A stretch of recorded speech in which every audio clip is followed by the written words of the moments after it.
आन टीवी के दिलचस्प, मुनफरिद और मजे से भरपूर शोज और ड्रामास देखने के लिए हमारे YouTube चैनल सब्सक्राइब कीजिए और बेल आइकन प्रेस कीजिए।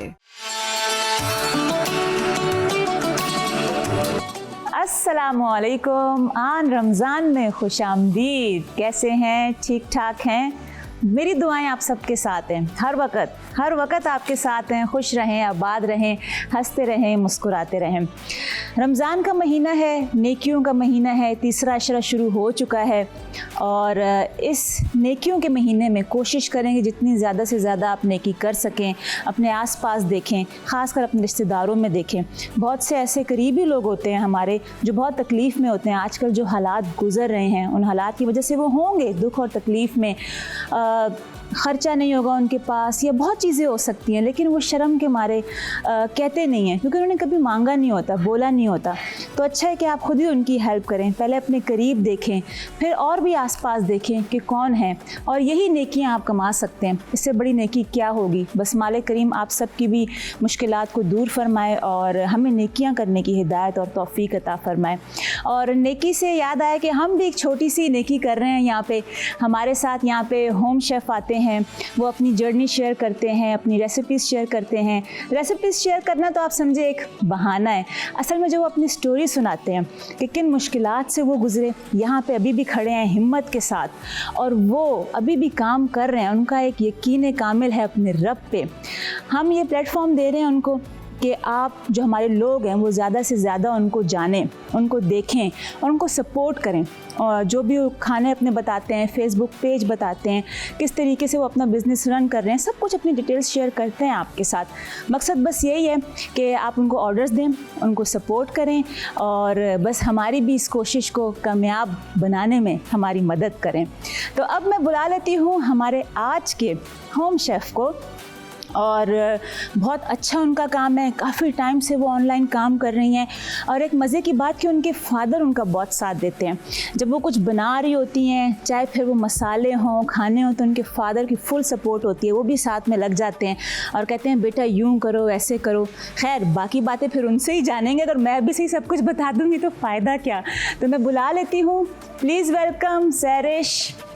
आइए। वालेकुम अस्सलाम। कैसी हैं? अल्लाह का शुक्र है। मैं ठीक ठाक, बिल्कुल ठीक ठाक, अल्हम्दुलिल्लाह। रमज़ान मुबारक हो आपको। बहुत भी रमज़ान मुबारक हो और थैंक यू सो मच। आप हमारे शो पे बहुत शुक्रिया कि आपने मुझे बुलाया। बहुत शुक्रिया आपका।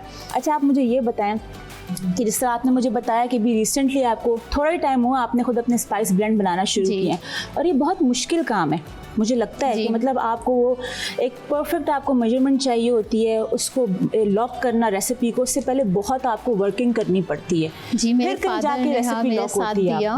मेरे फादर ने और मेरी आपी आमना ज़िया, अच्छा, उन्हीं ने मेरा बहुत साथ दिया। मैं उनको रेसिपी पूरी बता देती थी कि इसमें इतना इतना सामान डाला है, अब बताएं ज़ेबी आपी में क्या करूँ, आमना आपी में क्या करूँ। तो आमना आपी मुझे बताती थी अब इसके ना इतने प्राइस लगाओ, और मतलब के ग्राम भी सेट करना, ग्राम में तो ग्राम में चलती है, ग्राम वगैरह फादर ने सेट करके दिए। जी, ग्राम वगैरह फादर ने सेट करके दिए और उसके जो प्राइस हैं वो आमना ज़िया मेरी आपी हैं, उन्हीं ने अच्छा कॉस्टिंग वगैरह सब। मतलब आपके साथ फुल सपोर्ट है आपके फादर की और आपकी जो आपी है उनकी। अच्छी बात है, फैमिली की सपोर्ट एक बहुत बड़ी अहमियत रखती है। फैमिली की सपोर्ट होगी तो फिर हम आगे बढ़ सकते हैं। बिल्कुल, वरना हम बिल्कुल भी आगे नहीं बढ़ सकते। और आपको रिस्पांस भी अच्छा आ रहा है। ये मुझे बता रही थी कि जो शॉपकीपर हैं जहाँ पे अपने स्पाइस ब्लेंड देती हैं, तो उन्होंने कहा भाई आपके जो एक दफ़ा ले जाता है वो दोबारा आके आपका ही मांगते हैं। यही कहते हैं कि हमें किचन कैसल का मुझे मसाला चाहिए। हाँ, ये भी बता दें क्या नाम। मेरे ब्रांड का नाम है किचन कैसल बाय सहरिश। मेरी आपी हैं आमना ज़िया, उन्हीं ने ये नाम लिख के बना के दिया। Kitchen castle by Sehrish. अच्छा, आपके स्पाइस ब्लेंड का भी यही नाम है? जी, यही नाम है। ठीक है। पहले तो मैं बेकिंग करती थी, केक वगैरह बनाती थी, लेकिन फिर महंगाई के हिसाब से अच्छा केक वगैरह का ऑर्डर आ नहीं रहा था।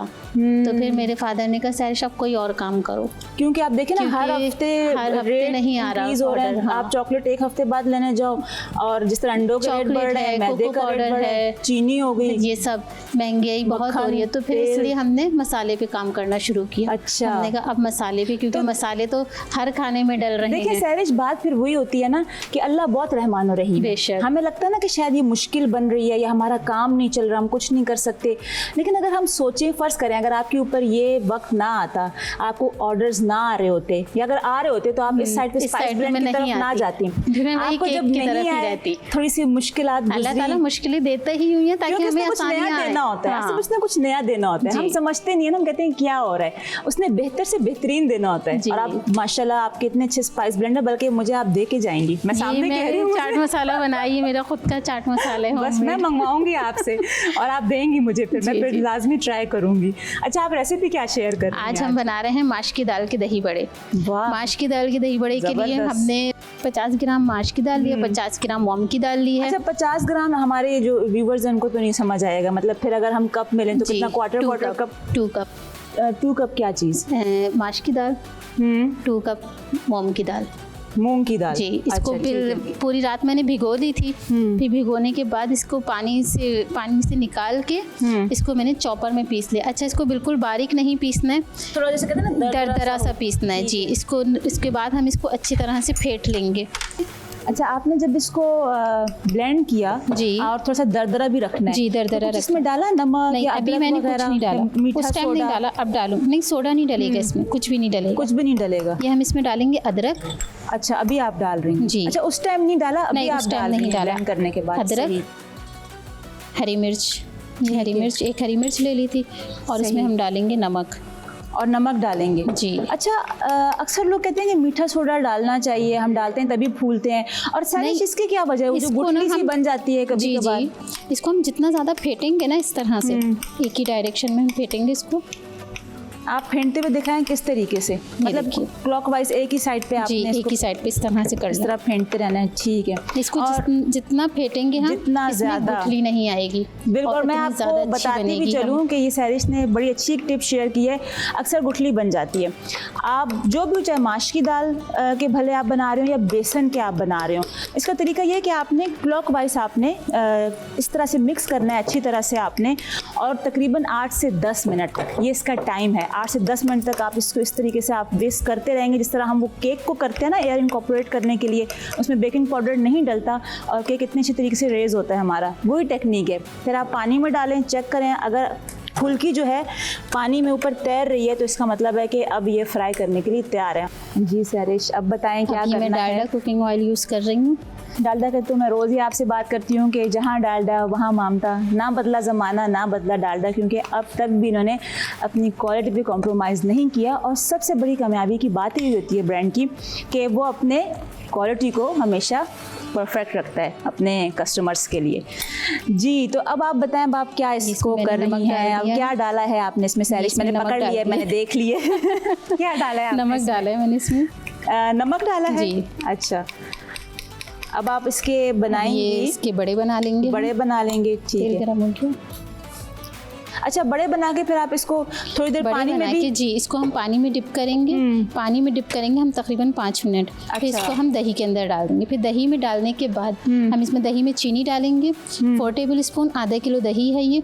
सही। फिर इसके बाद हम इसमें कुटी मिर्ची बड़े डालेंगे दही के अंदर, फिर कुटी मिर्ची, चाट मसाला, काला नमक, ज़ीरा और ये चटनी हम डाल देंगे। अच्छा, ये दही भल्ले में जाएंगे? ये दही। तो उसमें क्या कहते हैं, ये आप बाद में डालेंगी? और चीनी भी आप डालेंगी? चीनी डाल दी है। अच्छा, चीनी, ठीक है, समझ गई मैं। और अब आप भले, अच्छा मुझे ये बताएं, आप घर में भी कुकिंग वगैरह करती हैं? टाइम मिलता है? यानी ज़्यादातर आपकी मसरूफियात ऑनलाइन बिजनेस में ही रहती है, उनके लिए, दूसरों के लिए बना रही होती हैं? नहीं, घर वालों के लिए भी बनाना है, क्योंकि मेरे पापा को मेरे हाथ के खाने पसंद हैं। अच्छा, मेरे पापा मतलब आपके ही हाथ के खाते हैं आपके पापा? क्योंकि हमारी भाभी बनाती हैं, पापा को पसंद नहीं आते, पापा कहते हैं जाओ किचन में। आपने सामने कह दिया मेरी भाभी बनाती हैं, पापा को पसंद नहीं आते, घर भी जाना है। सोच ले जी। सोच के बोले। अभी तो आप हंस रही है ना, घर जाएंगे तो फिर पता नहीं, चलेगा। छोटी है भाभी, मुझसे छोटी है। छोटी है भाई, देखिए टेस्ट की बात होती है असल में, कि एक हाथ की बात होती है, वो भी अच्छा बनाती है लेकिन क्योंकि अभी अच्छा। उनकी अभी शादी हुई है ना भाभी। अच्छा, आप सिखा रही हैं तो उनको। अभी सीख रही हैं। मतलब आपने अपनी साइड पे ही रखना है जो मतलब मैं तो चुप ही हो जाऊं तो अच्छा है। भाभी आई एम सो सॉरी, मैंने बहुत कोशिश की आपकी साइड लेने की कि कोई बात नहीं, भाभी का टेस्ट अलग है, हाथ की बात है। मैंने कहा नहीं, मैं ही सिखा रही हूँ भाभी को। अच्छा, मुझे आप ये बताएं, जो कुकिंग है कब से आप कर रही हैं, किस एज से कर रही कुकिंग हैं? तकरीबन मैं छोटी थी ना, हम 7 बहनें थी, तो माशाल्लाह, हम 7 माशाल्लाह। बहनें हैं, तो शुरू से मुझे कुकिंग का बहुत शौक था। अच्छा, दरअसल पढ़ाई का शौक नहीं था, कुकिंग का शौक था। अम्मी बनाती थी तो अम्मी को देख देख के, अब पेपर हो रहे, अब पेपर पढ़ाई से बचने के लिए अम्मी के साथ किचन में खड़ी हो जाती थी रोटी बनाने के लिए। ओए ऐसे होते हैं बच्चे कि घर में ना कोई एक बच्चा ऐसा लाजमी होता है जो माँ का जो कहते हैं ना, पापा यही कहते थे, ये पढ़ेगी नहीं, ये क्या करेगी, नाम डुबोएगी मेरा। ओए होए। फिर उसके बाद और देखिए आज आप नाम बना रही हैं, माशाल्लाह, आप यहाँ पे हैं और आप इतना अच्छा एक तरह से सपोर्ट भी कर रही हैं अपने पेरेंट्स को, उनके साथ भी रहती हैं, उनकी तो खिदमत भी उसके करती बाद अम्मी को देख देख के खाना पकाना आया। फिर मुझे शौक हुआ कि मेरी आमना जिया मेरी आपी हैं, अच्छा। उनको वो केक बनाती थी, उनको देख के फिर उनको आपको देख केक के का उनके शौक जब मैंने केक देखे तो मुझे शौक हुआ। अच्छा। अब आपको पता है जब मैं केक बनाने लग गई ना तो उसकी क्रीम मुझसे नहीं बनती थी। अच्छा। केक की जो क्रीम है, जो अब मतलब तो क्या विपिंग frosting क्रीम जो आ रही होती है है? जी, फ्रॉस्टिंग की जो क्रीम करते हैं, नहीं ठीक है। वो समझ ही नहीं आती थी।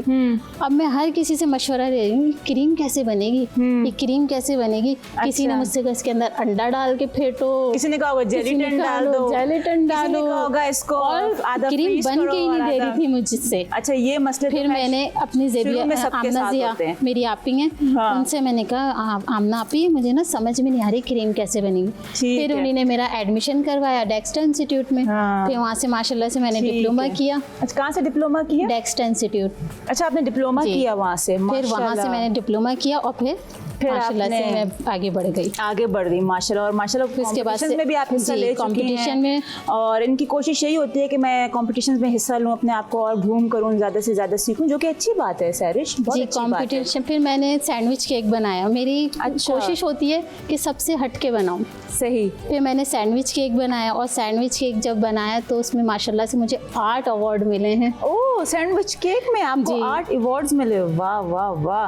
क्या किया था आपने उस सैंडविच केक में? सैंडविच केक में टिक्का बना के मैंने टिक्के हाँ। के स्लाइस के छोटे छोटे से, अच्छा। फिर उसके अंदर मतलब कोई ऐसी वेजिटेबल चीज़ तो डाली। नहीं डाली थी कि भाई कोई खाए तो कहे हाथ नहीं रुक रहा? नहीं नहीं, मतलब कोई सही चीज़ ही डाली थी? जायका इतना था ना कि वाकई किसी का हाथ नहीं रुकता। अच्छा, वाह भाई, जायका इतना अच्छा था कि वाकई में किसी का हाथ नहीं रुक रहा था। जी। अच्छा, ये ठीक ये है। अब हम इसको पानी में डाल देंगे। अच्छा, पानी में आपने कहा 5 मिनट तक रखना है ना जी। इसको डिप करके? सही।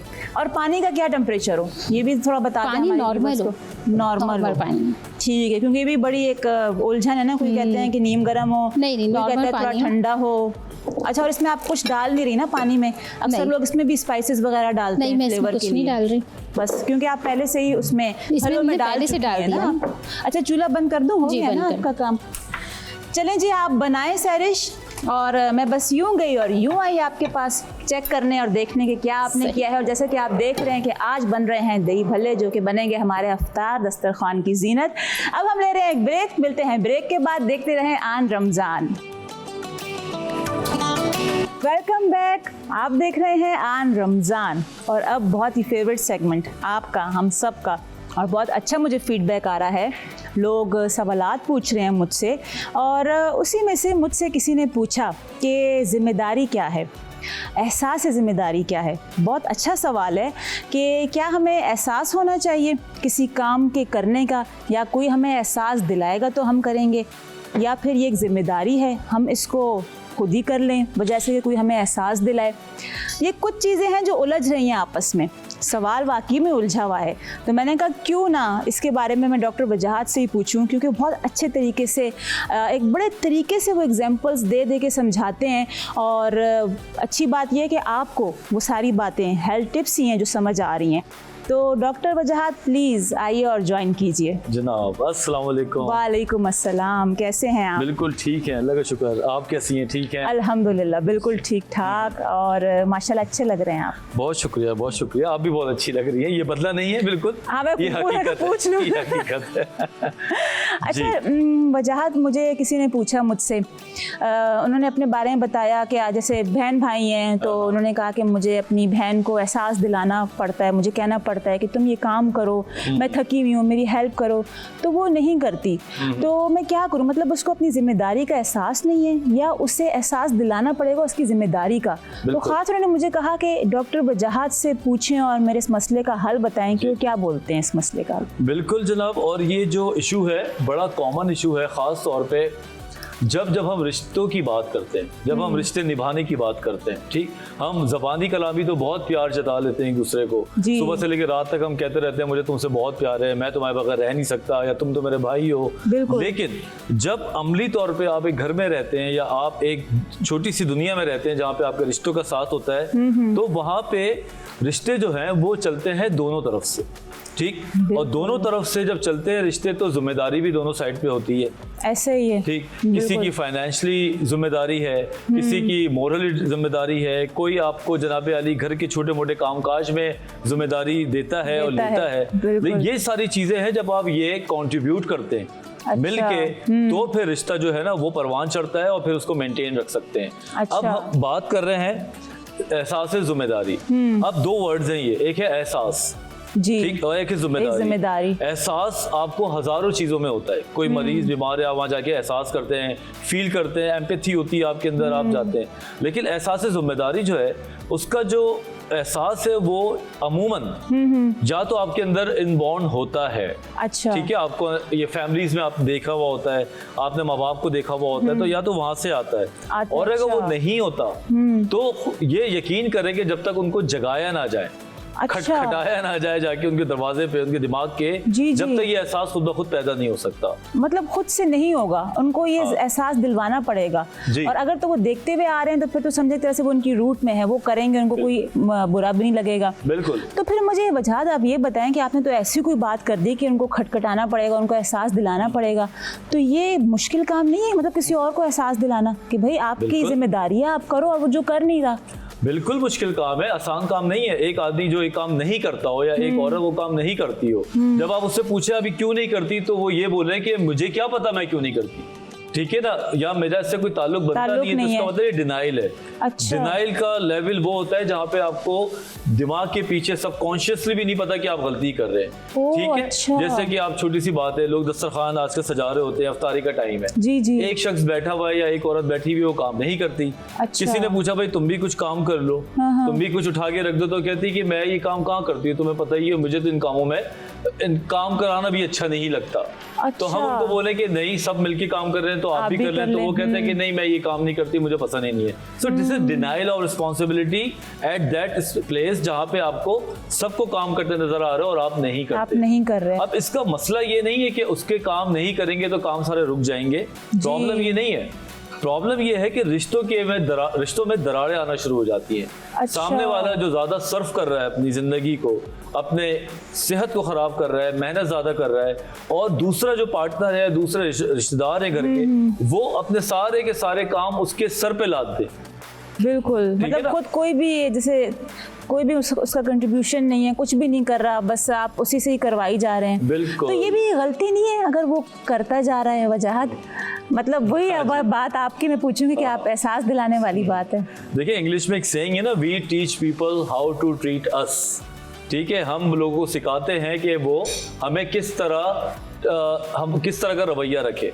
अगर हम बहुत ज्यादा पैसिव हो जाएंगे, अगर हम सारे काम खुद करते रहेंगे और हमें ये डर होगा कि हम खुद ही कर लें वरना रिश्ता खराब हो जाएगा, दोस्ती खराब हो जाएगी, तो दोस्ती तो खराब नहीं होगी, लेकिन ये मसला जरूर आ जाएगा कि उसकी आदतें खराब हो जाएगी। ठीक। अच्छा। और वो जो अपनी रिस्पॉन्सिबिलिटी है, जो कि रिश्ते का एक अहम जुज है, वो खत्म हो जाएगा। लेकिन क्या होगा फिर, आप दिल में खराब होना शुरू हो जाते हैं।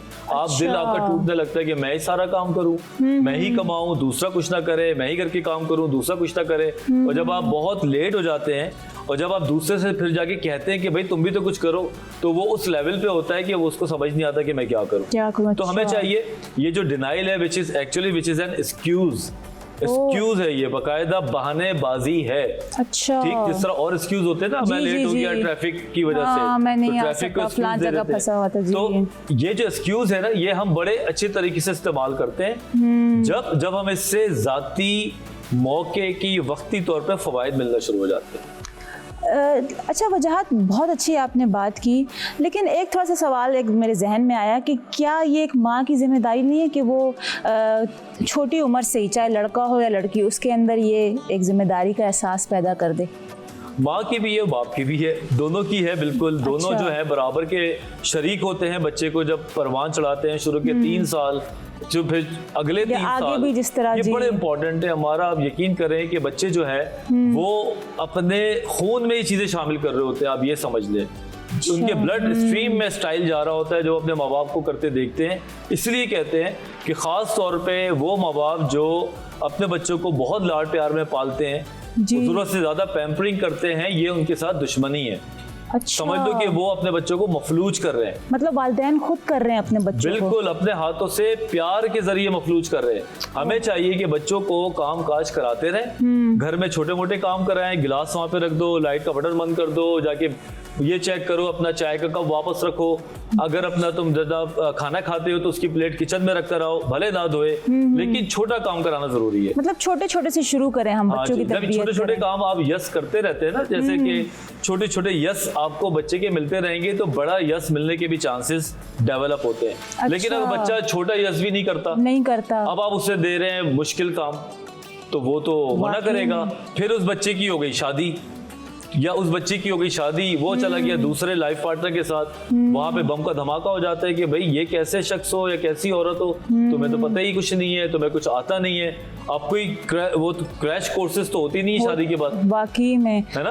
तो वजह ही मुश्किल उस लड़का या लड़की के लिए भी नहीं है जिसको बचपन से ही इस तरह से आपने कहा ना कि छोटे छोटे काम ना बोले गए हो, और एकदम से फिर उसके ऊपर ये रिस्पॉन्सिबिलिटी डल गई कि भाई अब आपने ये भी करना है, यू भी करना है, तो वो क्या करेगा फिर एकदम से? मुझे तो लगता है शादी से पहले 2-3 महीने का डिप्लोमा होना चाहिए, वैसे आपस की बात है ना, प्री मैरिटल डिप्लोमा, कि किस तरीके से लेके चलना है, ग्रूम किया जाए अपने। नहीं, वाकई में होना चाहिए कि अगर एक वाइफ है तो वो अपने हस्बैंड को किस तरह ग्रूम करे, एक हस्बैंड है तो वाइफ को किस तरह करे, उनका रिलेशनशिप कैसे होना चाहिए आपस में। बिल्कुल। और क्योंकि मेरे ख्याल में लोग शायद समझते हैं कि इसमें क्या है, मियाँ बीवी तो हैं, और एक इंशाल्लाह वजह एक टॉपिक मैं आपके साथ चाहूंगी कि मैं भी बोलूं आपको कि ऐसा टॉपिक भी आप रखें जो अक्सर कहते नहीं है कि बिगड़ा हुआ तो शादी करा दो। अच्छा, तो ये सही हो जाएगा। बिगड़ा हुआ है तो शादी करा दो, सही हो जाएगा, सही बात है। ये भी एक ऐसा पता नहीं हमारे मुआशरे का अलमिया है क्या, लेकिन बाकी में देखने को मिला है मुझे, और दुख होता है मुझे इस चीज। ये बात है, बिल्कुल हम इस बात पे बात करेंगे इंशाल्लाह ताला, बिल्कुल।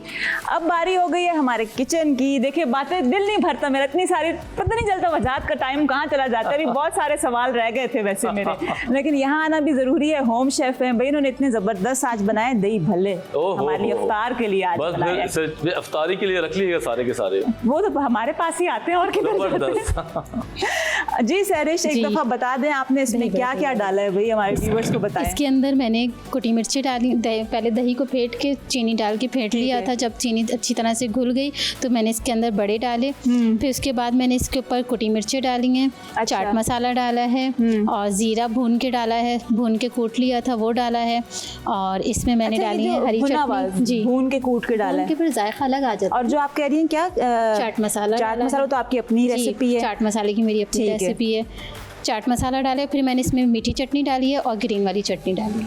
अच्छा, ये मीठी चटनी भी आपने बनाई है? ये भी मैंने बनाई। और किस तरीके से अगर आप बताना चाहें तो? इसको मैंने इमली लेके उसको पहले पानी में भिगो के उसके बीज निकाल लिए, फिर उसके बाद मैंने उसके अंदर चीनी डाली, जीरा डाला, जीरा धनिया भून के डलेगा, भून के पिस के डलेगा, जीरा धनिया और कुटी मिर्ची, पिसी मिर्ची, काला नमक और थोड़ा सा जर्दे का रंग। अच्छा, मेरे को इतना खूबसूरत रंग उसका आया हुआ है, जर्दे का रंग थोड़ा सा डाला है आपने जी, इसमें और जर्दे का फिर रंग डाल पका के लिया इसको अच्छी आपने। तरह से पका लिया। फिर पकाने के बाद इसको छान लिया। अच्छा, फिर छानने के बाद दोबारा पकाया है। ओह अच्छा फिर ये अच्छा, चटनी तैयार होगी फिर हमारी। चटनी तैयार होगी। ज़बरदस्त, बहुत ज़बरदस्त लग रही है और thank you so much. Thank you. हाँ, मेरी और मेरी पूरी टीम की दुआएं आपके साथ हैं कि अल्लाह आपको बहुत कामयाब करे। Thank you. जी नाजरीन, मज़े के दही भल्ले बन चुके हैं हमारी इफ्तार के लिए, लेकिन इसके साथ ही अब वक्त हो गया है ब्रेक का। मैं ले रही हूँ एक ब्रेक, देखते रहिए आन रमज़ान।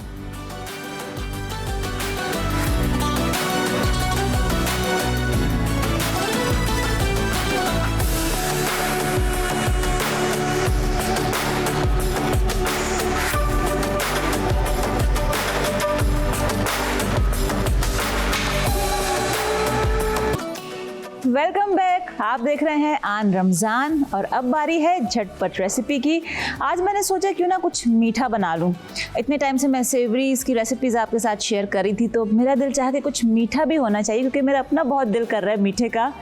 मैं चलती हूँ अपने किचन में और आज मैं आपके साथ रेसिपी शेयर कर रही हूँ मैरी डिलाइट, और उसमें हम फ्रेश फ्रूट्स ऐड करेंगे, कुछ नट्स हैं हमारे साथ वो हम उसमें ऐड करेंगे और इसको सही चिल करके ठंडा करके फिर आप खाइएगा। अच्छा, गरम भी अच्छा लगता है। कभी कभार मैं क्या करती हूँ कि घर में जब कस्टर्ड बना रही होती हूँ तो मैं गरम गरम भी खा लेती हूँ, बहुत मज़े का लगता है। इसको मैं ज़रा साइड पे रखूँगी। चूल्हा जो है मैंने बहुत जल्दी जला लिया, इसको मैं हल्का कर लेती हूँ। सबसे पहले यहाँ पे ये है custard powder, vanilla custard powder. आप चाहें तो इसको किसी भी फ्लेवर में बना सकते हैं, या आपकी मर्ज़ी, स्ट्रॉबेरी में, बनाना में। मैं यहाँ पे वनीला कस्टर्ड पाउडर यूज़ कर रही हूँ। और जो दूध है हमारे पास वो 1 लीटर है। अच्छा, जो ये पाउडर है ये तकरीबन हमारे पास है 4 table spoon heat vanilla custard powder का, और इसमें मैं शामिल करूँगी चीनी। अच्छा, अक्स ये देखें, अब इसी में मैं शामिल कर रही हूँ चीनी यहाँ पे।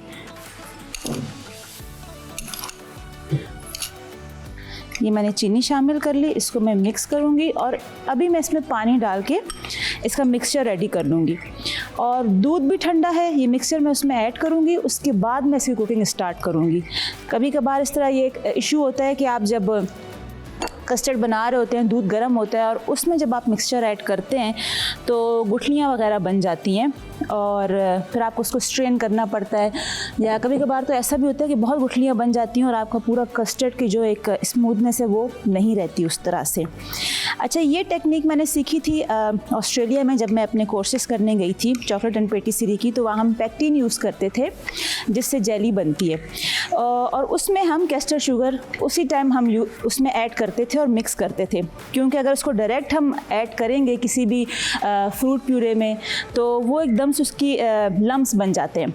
तो ये टेक्निक मैंने वहाँ से सीखी थी और अक्सर कस्टर्ड में ये एक इशू आता था, तो ये है कि फिर मैंने इस तरह से ये टेक्निक यहाँ पे अपनाई, तो कभी भी ये मसला नहीं आया। और इसको इस स्टेज पे अच्छी तरह से इसको मिक्स कर लेंगे इस तरह से। अच्छा, ये दूध है, ये देखें, दूध मैं अभी इसमें शामिल कर रही हूँ। मैंने अभी सॉस पैन को चूल्हे पे नहीं रखा। सबसे पहले मैं इसमें सारी चीज़ें डाल दूँगी और ये जो वनीला कस्टर्ड पाउडर है ये भी मैं इसमें ऐड कर दूँगी। बस इस स्टेज पे आप देख लीजिएगा कि ये अच्छी तरह से मिक्स हो गया हो। ये देखें, ये इसमें थोड़ा सा मैं, जैसे वो कहते हैं ना, ज़रा सा पानी इसमें मैं शामिल करूँगी हल्का सा, ताकि जो इसमें रह गई है ज़रा सी चीनी और कस्टर्ड, ये इस तरह से। इसको मैं साइड पे रखती हूँ। अब मैं इसको रखूँगी चूल्हे पे और अब इसकी कुकिंग स्टार्ट हो जाएगी। अच्छा, कस्टर्ड जब भी बनाएं बहुत तेज़ आंच ना हो, इस चीज़ का ख्याल रखिएगा। मीडियम लो फ्लेम, जिस तरह कहते हैं ना, एक दरमियानी आंच हो, उस पर बनाएं और मुसलसल इसको हिलाते रहें आप। उसकी एक वजह यह है, कभी कभार हम बहुत जल्दी में कस्टर्ड तैयार तो कर लेते हैं, लेकिन अगर ख़ासकर वो बच्चियाँ जो कस्टर्ड बना रही हैं, जब वो टेस्ट करती हैं तो एक ऐसा लगता है कि जैसे कोई पाउडर सा है या कुछ अभी चीज़ पकी नहीं है उसमें। उसकी वजह ये होती है कि बहुत जल्दी में हम इसको कुक कर लेते हैं। थोड़ा सा इसको कुकिंग टाइम चाहिए होता है, ताकि जो हमने इसमें कस्टर्ड पाउडर ऐड किया है, जो हमने चीनी ऐड की है, चलो चीनी तो वो डिज़ोल्व हो जाएगी, लेकिन जो कस्टर्ड पाउडर इसको थोड़ा सा टाइम की ज़रूरत होती है पकने में। और आप मुसलसल इसको इस तरह से देखें मिक्स करते जाएंगे ताकि इसमें गुठलियाँ ना बने। और सबसे आसान तरीका है कि ऐसा आप विस्क यूज़ करें बजाय कोई चम्मच इस्तेमाल करने के। आप फ्रूट्स में आप कोई भी आपके जो फेवरेट फ्रूट्स हैं वो आप इसमें ऐड कर सकते हैं। मैं यहाँ पे करूँगी केला, सेब, अंगूर और अमरूद मैं इसमें शामिल करूँगी। इसके अलावा मैं कोई और फ्रूट नहीं इसमें ऐड कर रही। अगर आप चाहें तो मिक्स्ड फ्रूट जो कॉकटेल टिन आता है वो भी कर सकते हैं, लेकिन अगर आप इसको फ्रेश फ्रूट से बनाएंगे तो ज़्यादा अच्छा इसका टेस्ट आएगा। इसके अलावा बाकी नट्स वगैरह हैं उससे हम गार्निश करेंगे इसको। अच्छा, अभी मैं इस टाइम पे थोड़ा सा कंडेंस मिल्क इसमें ऐड करूँगी, क्योंकि मैंने चीनी जो है ज़रा कम इसमें ऐड की। आप चाहें तो आप सिर्फ चीनी इस्तेमाल कर लें, ऑप्शंस आपके पास हैं, 50-50 कर लें, चीनी करें और कंडेंस मिल्क करें, या सिर्फ कंडेंस मिल्क भी आप इसमें इस्तेमाल कर सकते हैं और चीनी का ना करें। लेकिन मैं दोनों करूँगी हाफ़ हाफ़, क्योंकि कंडेंस मिल्क से भी टेस्ट बहुत अच्छा आता है। अगर आप इसको कस्टर्ड में करें या आप इसे उसमें जैसे सेवइयां वगैरह बना रहे हो उसमें आप इसको ऐड करें तो बड़ा एक अच्छा सा एक क्रीमी सा का टेक्सचर और एक फ्लेवर भी आ जाता है। ये इस तरह से मैंने ये इसमें शामिल कर दिए। इसको आप बना के फ्रिज में रख लीजिएगा, अच्छी तरह से चिल करें, आप इसको ठंडा करें और फिर आप इसको सर्व करें। हल्का फुल्का सा डिज़र्ट है, बहुत अच्छा लगता है, बच्चों को भी बहुत पसंद आएगा, आपके स्पेशली आपके गेस्ट वगैरह उनको भी पसंद आएगा और झटपट बनने वाला है। कभी कभार अचानक से मेहमान घर में आ जाते हैं तो सेवरीज का तो हमने कुछ ना कुछ किया हुआ होता है, कुछ ना कुछ फ्रोज़न आइटम्स हमने फ्रीज़र में रखे होते हैं।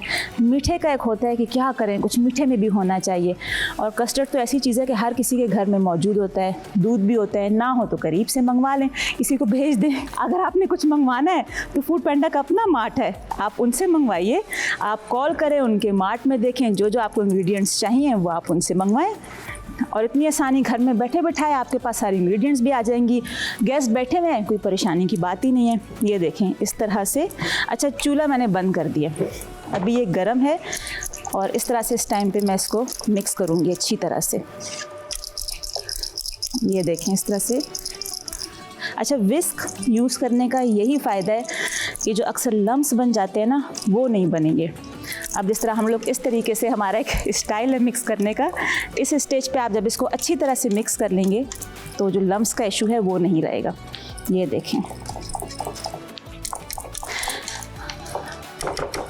अब मैं इसमें फ्रूट्स भी ऐड कर दूंगी, हमारे पास नट्स वगैरह हैं, ये मैं लास्ट में करूँगी। ये है केला, केला कह दिया मैंने, सेब, और यहाँ पे है ये केले। अंगूर तो जान है कस्टर्ड की, मुझे बहुत पसंद है वैसे, और अच्छे भी लगते हैं कस्टर्ड में। केले भी अच्छे लगते हैं, मर्ज़ी है आप जो ऐड करें। और ये है अमरूद, ये मैं इसमें शामिल करूँगी। अच्छा जी, अब इसको मिक्स करेंगे। अच्छा, गरम गरम में ही मैंने ऐड कर दिया, ठीक है। ये देखें, इसमें बहुत ही ज़बरदस्त एक फ्लेवर आएगा और ये देखें एकदम से क्रीमी टेक्सचर है इसका। और ये फ्रूट्स इस तरह से आप इसमें ऐड कर दें। ये देखें, इसको मिक्स कर लिया अच्छी तरह से। अब इसकी हम करेंगे सर्विंग। ये पानी है, इसको मैंने गरम कर लिया था, इसमें मैं ऐड करूँगी, ये कॉफ़ी है हमारे पास, ब्लैक कॉफ़ी, और इसको मिक्स कर लें। बहुत ज़्यादा स्ट्रॉन्ग नहीं करना, हल्का सा लाइक माइनर सा इसका फ्लेवर हो कॉफ़ी का। ये देखें इस तरह से, बस ये देखें ऐसे आप इसको लेते जाएं और ये इस तरह से आप इसकी लेयर लगा दें। और हम इसको इस तरह सोक तो कर रहे हैं, लेकिन बहुत ज़्यादा भी नहीं करना आपने। ये देखें, बस एक लास्ट लेयर मैं यहाँ पे ये कुकी में रख दूँ तो लेयर जो है वो कंप्लीट है बिल्कुल। That's it. बिस्मिल्लाहिर्रहमानिर्रहीम। अच्छा, ये देखें इस तरह से इसकी लेयर लगा दें और जिसको मैं ज़रा रख दूं पहले। ये देखें इस तरह से आप इसको सेट करें। फ्रूट्स भी हैं इसमें और एक क्रीमी सा टेक्सचर होगा इसका। एक लेयर है बिस्किट की, और जब आप खाएंगे, अच्छा ठंडा चिल करके खाइएगा, गरम गरम इसको सर्व ना कीजिएगा क्योंकि ये गरम नहीं अच्छा लगता। इसमें फ्रूट्स भी है ना, और साथ में इसमें आप देख रहे हैं हमने लेयर लगाई है बिस्किट की। अभी मैं इसके ऊपर और मज़ीद कुछ चीज़ें मैं इसमें ऐड करूँगी। इसको ज़रा लेवल कर लूँ मैं। That's it. अच्छा, अब बारी है इस पे डालने की चॉकलेट। ये मैं चॉकलेट ले रही हूँ, आपकी मर्ज़ी, आप कोई सी भी चॉकलेट ले लें। ये नॉर्मल यहाँ पे कंपाउंड चॉकलेट है जो मैं यूज़ कर रही हूँ। इस तरह से मैं इसको ग्रेट कर लूँगी इस पर। आप कोई सी भी ले सकते हैं, आप डार्क चॉकलेट भी यूज़ कर सकते हैं। ये मैं मिल्क चॉकलेट यूज़ कर रही हूँ। ये इसको भी मैं ग्रेट कर लेती हूँ इस तरह से। थोड़ी नरम हो गई है चॉकलेट, क्या करें, मौसम भी ऐसा है। और चॉकलेट तो आपको पता है कि टेम्परेचर ज़रा सा भी गर्म हो तो चॉकलेट पे बहुत अफेक्ट पड़ता है टेम्परेचर का।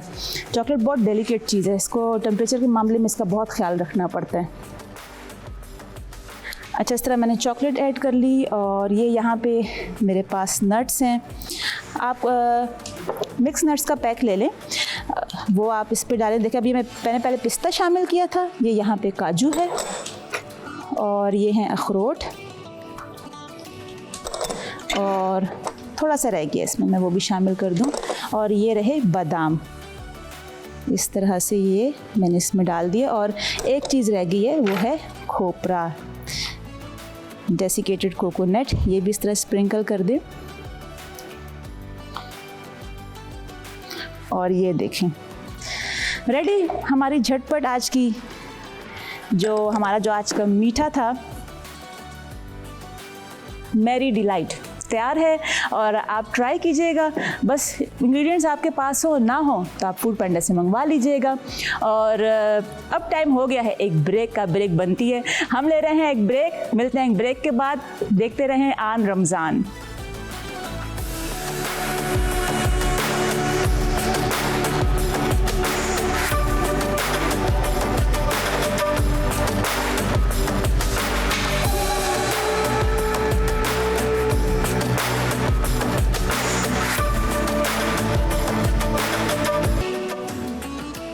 Welcome back after the break. तो जनाब ये था हमारा अभी तक का शो और अब हम स्टार्ट कर रहे हैं अपने सेलिब्रिटी लाउंज, जो कि बेसिकली मेरा भी बड़ा फेवरेट है।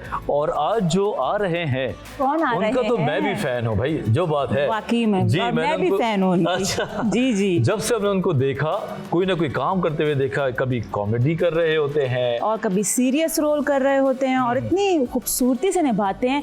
अच्छा, डायरेक्टर भी हैं, प्रोड्यूसर भी हैं, मुझे लगता है कुछ छोड़ा नहीं है उन्होंने, सब कुछ ही कर रहे हैं। बहुत जिन लोगों में बहुत टैलेंट होता है ना, वो सुकून से बैठते नहीं है दरअसल। वो एक चीज को कर लेते हैं, उसमें कामयाबी हासिल कर लेते हैं, फिर कहते कुछ हैं नया करना अब मैं चाहते अगला हैं। काम क्या करूं। तो ये अब डायरेक्शन की तरफ चले गए, पता नहीं अब फिल्में भी बनाते रहे हैं भाई। हाँ, ये भी तो है, फिल्म भी बना रहे, मतलब कुछ छोड़ा नहीं है। पूछते कि फिल्म में आने का इरादा तो नहीं एज अ हीरो, तो बुला ले सकते हैं। हमारे बहुत ही चहीते आर्टिस्ट और पाकिस्तान की शान आ रहे हैं, यासिर नवाज जनाब। अस्सलाम वालेकुम। अस्सलाम वालेकुम, क्या हाल है? बिल्कुल ठीक। अस्सलाम वालेकुम, क्या हाल है जी आपके? अल्हम्दुलिल्लाह, कैसे हैं आप? ठीक ठाक। अच्छा जी, क्या हाल है? बिल्कुल ठीक। सबसे पहले तो यासिर नवाज साहब, यासिर भाई बोलूं, क्या बोलूं? यासिर भाई बोल दो मैं आपको। नहीं, यासिर भाई बोले, यासिर बोल दें, नवाज बोल दें, जो बोलना है बोल दें। बिल्कुल बिल्कुल। क्या हाल है आपकी? अल्हम्दुलिल्लाह, ठीक ठाक। अच्छा, हाँ मैं सब कुछ कर रहा होता ना। लेकिन बस एक और बात बताऊँ, डॉक्टर बोलूँ, डॉक्टर साहब बोलूँ या वजाहत बोलूँ, क्या बोलूँ? मुझे बोले। अच्छा, मैं जब एक्टिंग कर रहा था तो मैं डायरेक्शन नहीं कर रहा होता, मैं सिर्फ एक्टिंग कर रहा था उस जमाने में। अच्छा। फिर जब मैं डायरेक्शन में आया तो मैंने फिर एक्टिंग को साइड में कर दिया। अच्छा। फिर मैं फोकस मैंने डायरेक्शन में किया, मैं डायरेक्शन ही देता रहूंगा। फिर डायरेक्शन और प्रोडक्शन साथ करते रहे हम लोग। उसमें निदा मेरे साथ होती थी। बिल्कुल। तो प्रोड्यूस भी किए ड्रामे, डायरेक्ट भी किए।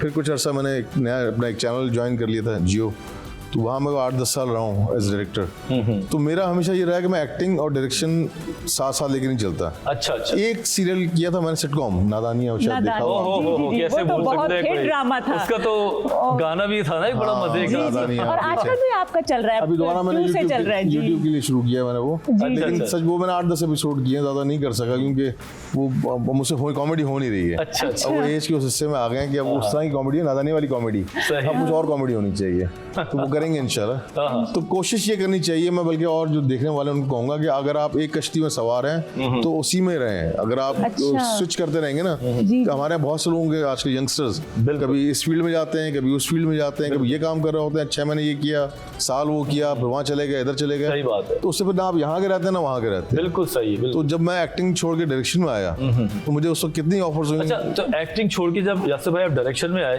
तो ये आपको खुद से फीलिंग्स आई या किसी ने आपको बोला या या आपका दिल भरा हुआ था कुछ और कर रहा है? क्योंकि मैं जानता हूँ कि आपका दिमाग जो है ना वो बहुत अंदर से ब्राउज कर रहा होता है चीज़ों को। हाँ नहीं, मेरा बेसिकली शौक था डायरेक्शन साइड पे आने का। तो मैं एक प्ले मेरा अच्छा गया तो दूसरा और अच्छा चला गया। फिर मुझे फीस की बात आई तो मैंने अपनी फीस मुंह मांगी तो मुझे पैसे अच्छे मिलना शुरू हो गए। यार ये एक्टिंग में इतने पैसे नहीं मिल रहा होता जितने पैसे डायरेक्शन में मिल रहा होता है। तो मैं कुछ डायरेक्शन पैसों की तरफ चला गया, कुछ काम की शौक की वजह से चला गया उस तरफ।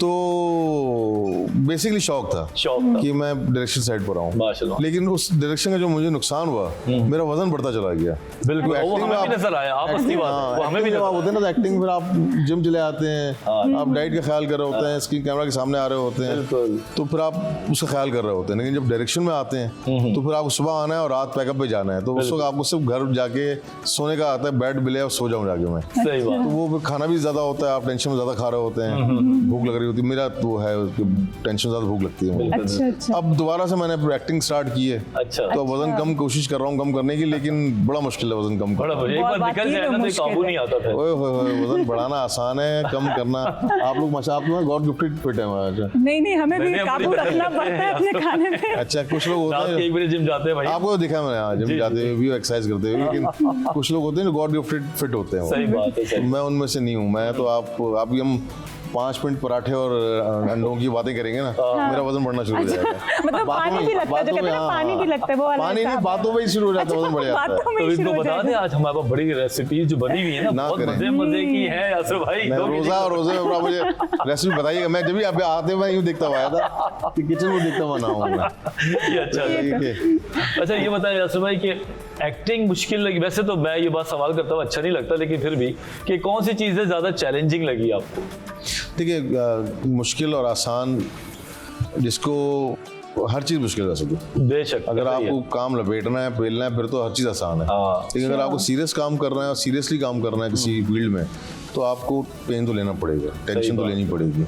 तो मुश्किल एक्टिंग भी है, डायरेक्शन भी है। सही। डायरेक्शन थोड़ी सी ज्यादा इसलिए मुश्किल है हमारे मुल्क में, क्योंकि डायरेक्टर को ना हमारे यहाँ बहुत चीज़ों का ख्याल करना पड़ता है। वो यहाँ तक कि हमारे यहाँ हम जब आउटडोर शूट कर रहे होते हैं तो कोई पीछे देख रहा होगा तो वो भी हमें देखना पड़ता है, यार यहाँ ना देखो उस तरफ, यार उधर देख के जाओ, यहाँ ना देखो आगे। मतलब डायरेक्टर बहुत सारे काम कर रहा है, मतलब वो काम भी कर रहा होता है जो उसकी नहीं है, वो भी कर रहा होता है।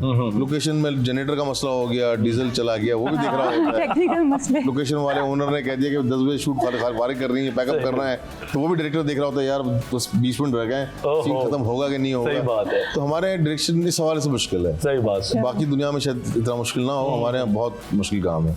लेकिन एक्टिंग ये कि आप आराम से जाते हैं, अपने स्टेप पे ध्यान देते हैं, सीन पे ध्यान देते हैं, लाइन बोली, परफॉर्म किया, आप फिर फ्री हो, कभी शाम में देर से बुला लिया, कभी आपको जल्दी भेज दिया, भी सही है। तो आप जिम चले गए और डाइट भी कर रहे हो, तो आप थोड़ा लाइफ रूटीन में रहती है अगर आप एक्टिंग में होते हो। बिल्कुल बिल्कुल। डायरेक्शन में रह के आप नहीं रह सकते। ये बात तो है, बिल्कुल, हमने देखा भी है। तो मुश्किल तो दोनों ही है, लेकिन हमारे यहाँ डायरेक्शन ज्यादा मुश्किल है। यासिर भाई, अब रमज़ान का महीना चल रहा है, तो थोड़ा बताएं कि रमज़ान में घर में क्या आप लोग के माहौल होता है, किस तरीके से गुजारते हैं आप लोग रमज़ान?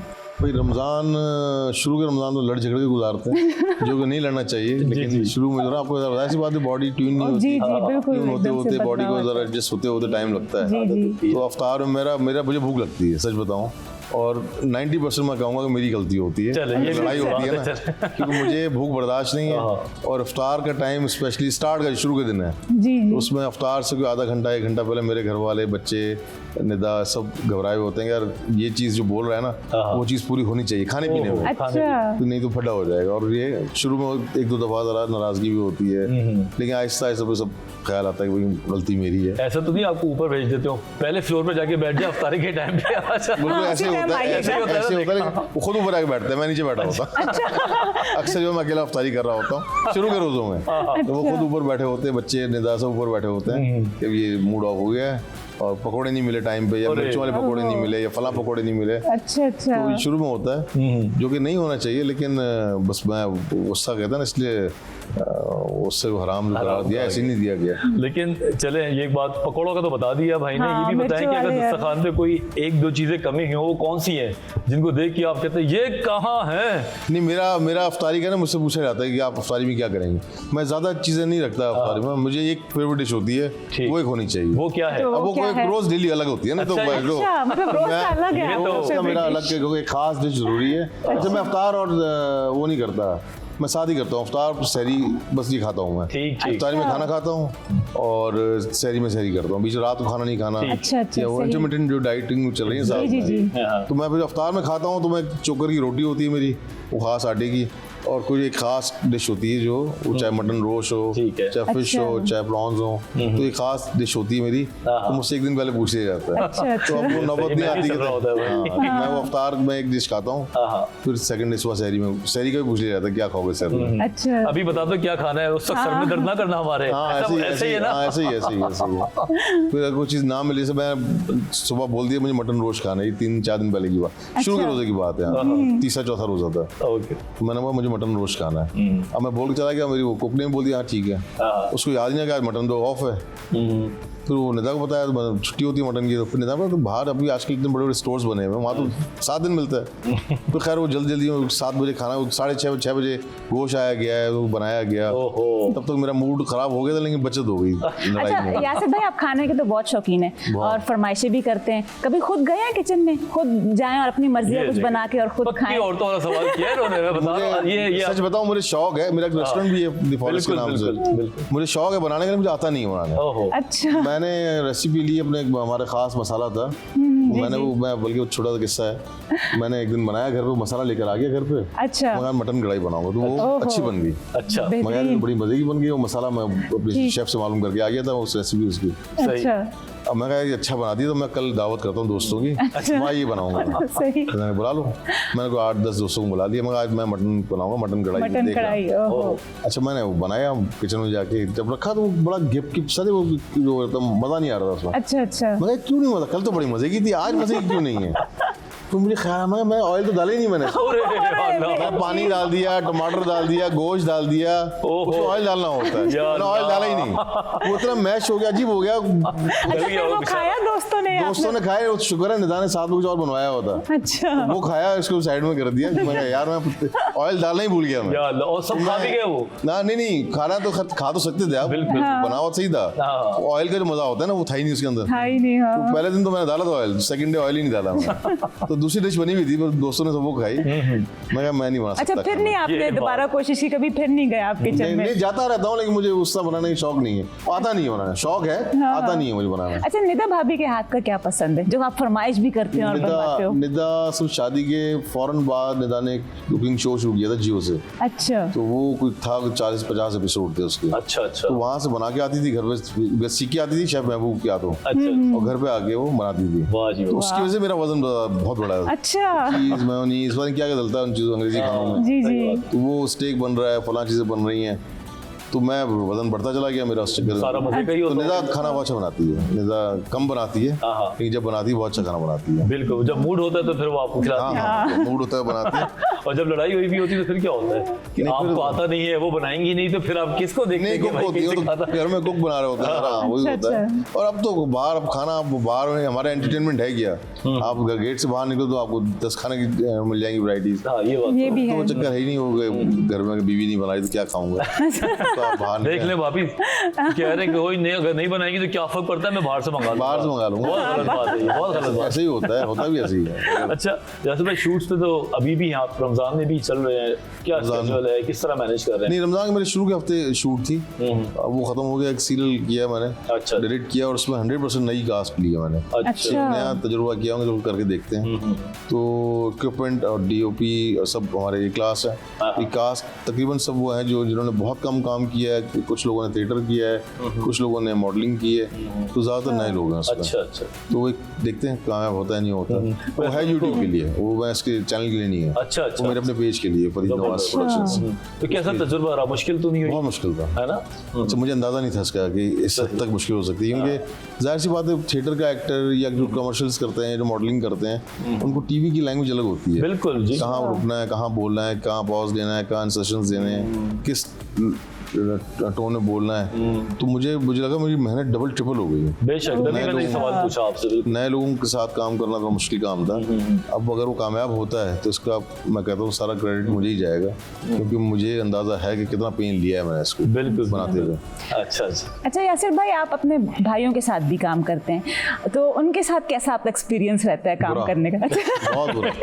हम साथ काम नहीं कर सकते, भाई नहीं, भाई छोड़ दे आप, मैं, निदा, दानिश, हम साथ काम नहीं कर सकते। लेकिन वो तो इतना हमारी लड़ाई अच्छा आप लोग आ रहे होते हैं स्क्रीन पे, ऑन द स्क्रीन पे मजा आता है देख के। स्क्रीन पे तो हो जाता है, स्क्रीन पे तो मसला नहीं है भाई। मैं आपको किस्सा सुनाता हूँ, आज से कोई 8-10 साल पहले का, बल्कि 7 साल पहले का होगा। अच्छा। रमजान में हम नादानी की शूट कर रहे थे। सही। और डॉक्टर फराज जो भाई है मेरे, उसकी क्लिनिक पे सीन था कोई। अच्छा। इफ्तार में थोड़ा सा टाइम रह गया, 2 सीन थे क्लिनिक के, तो मैं फराज क्लिनिक खोल देना, मुझे वहाँ शूट करना है, डेंटिस्ट क्लिनिक दिखाई है। अच्छा।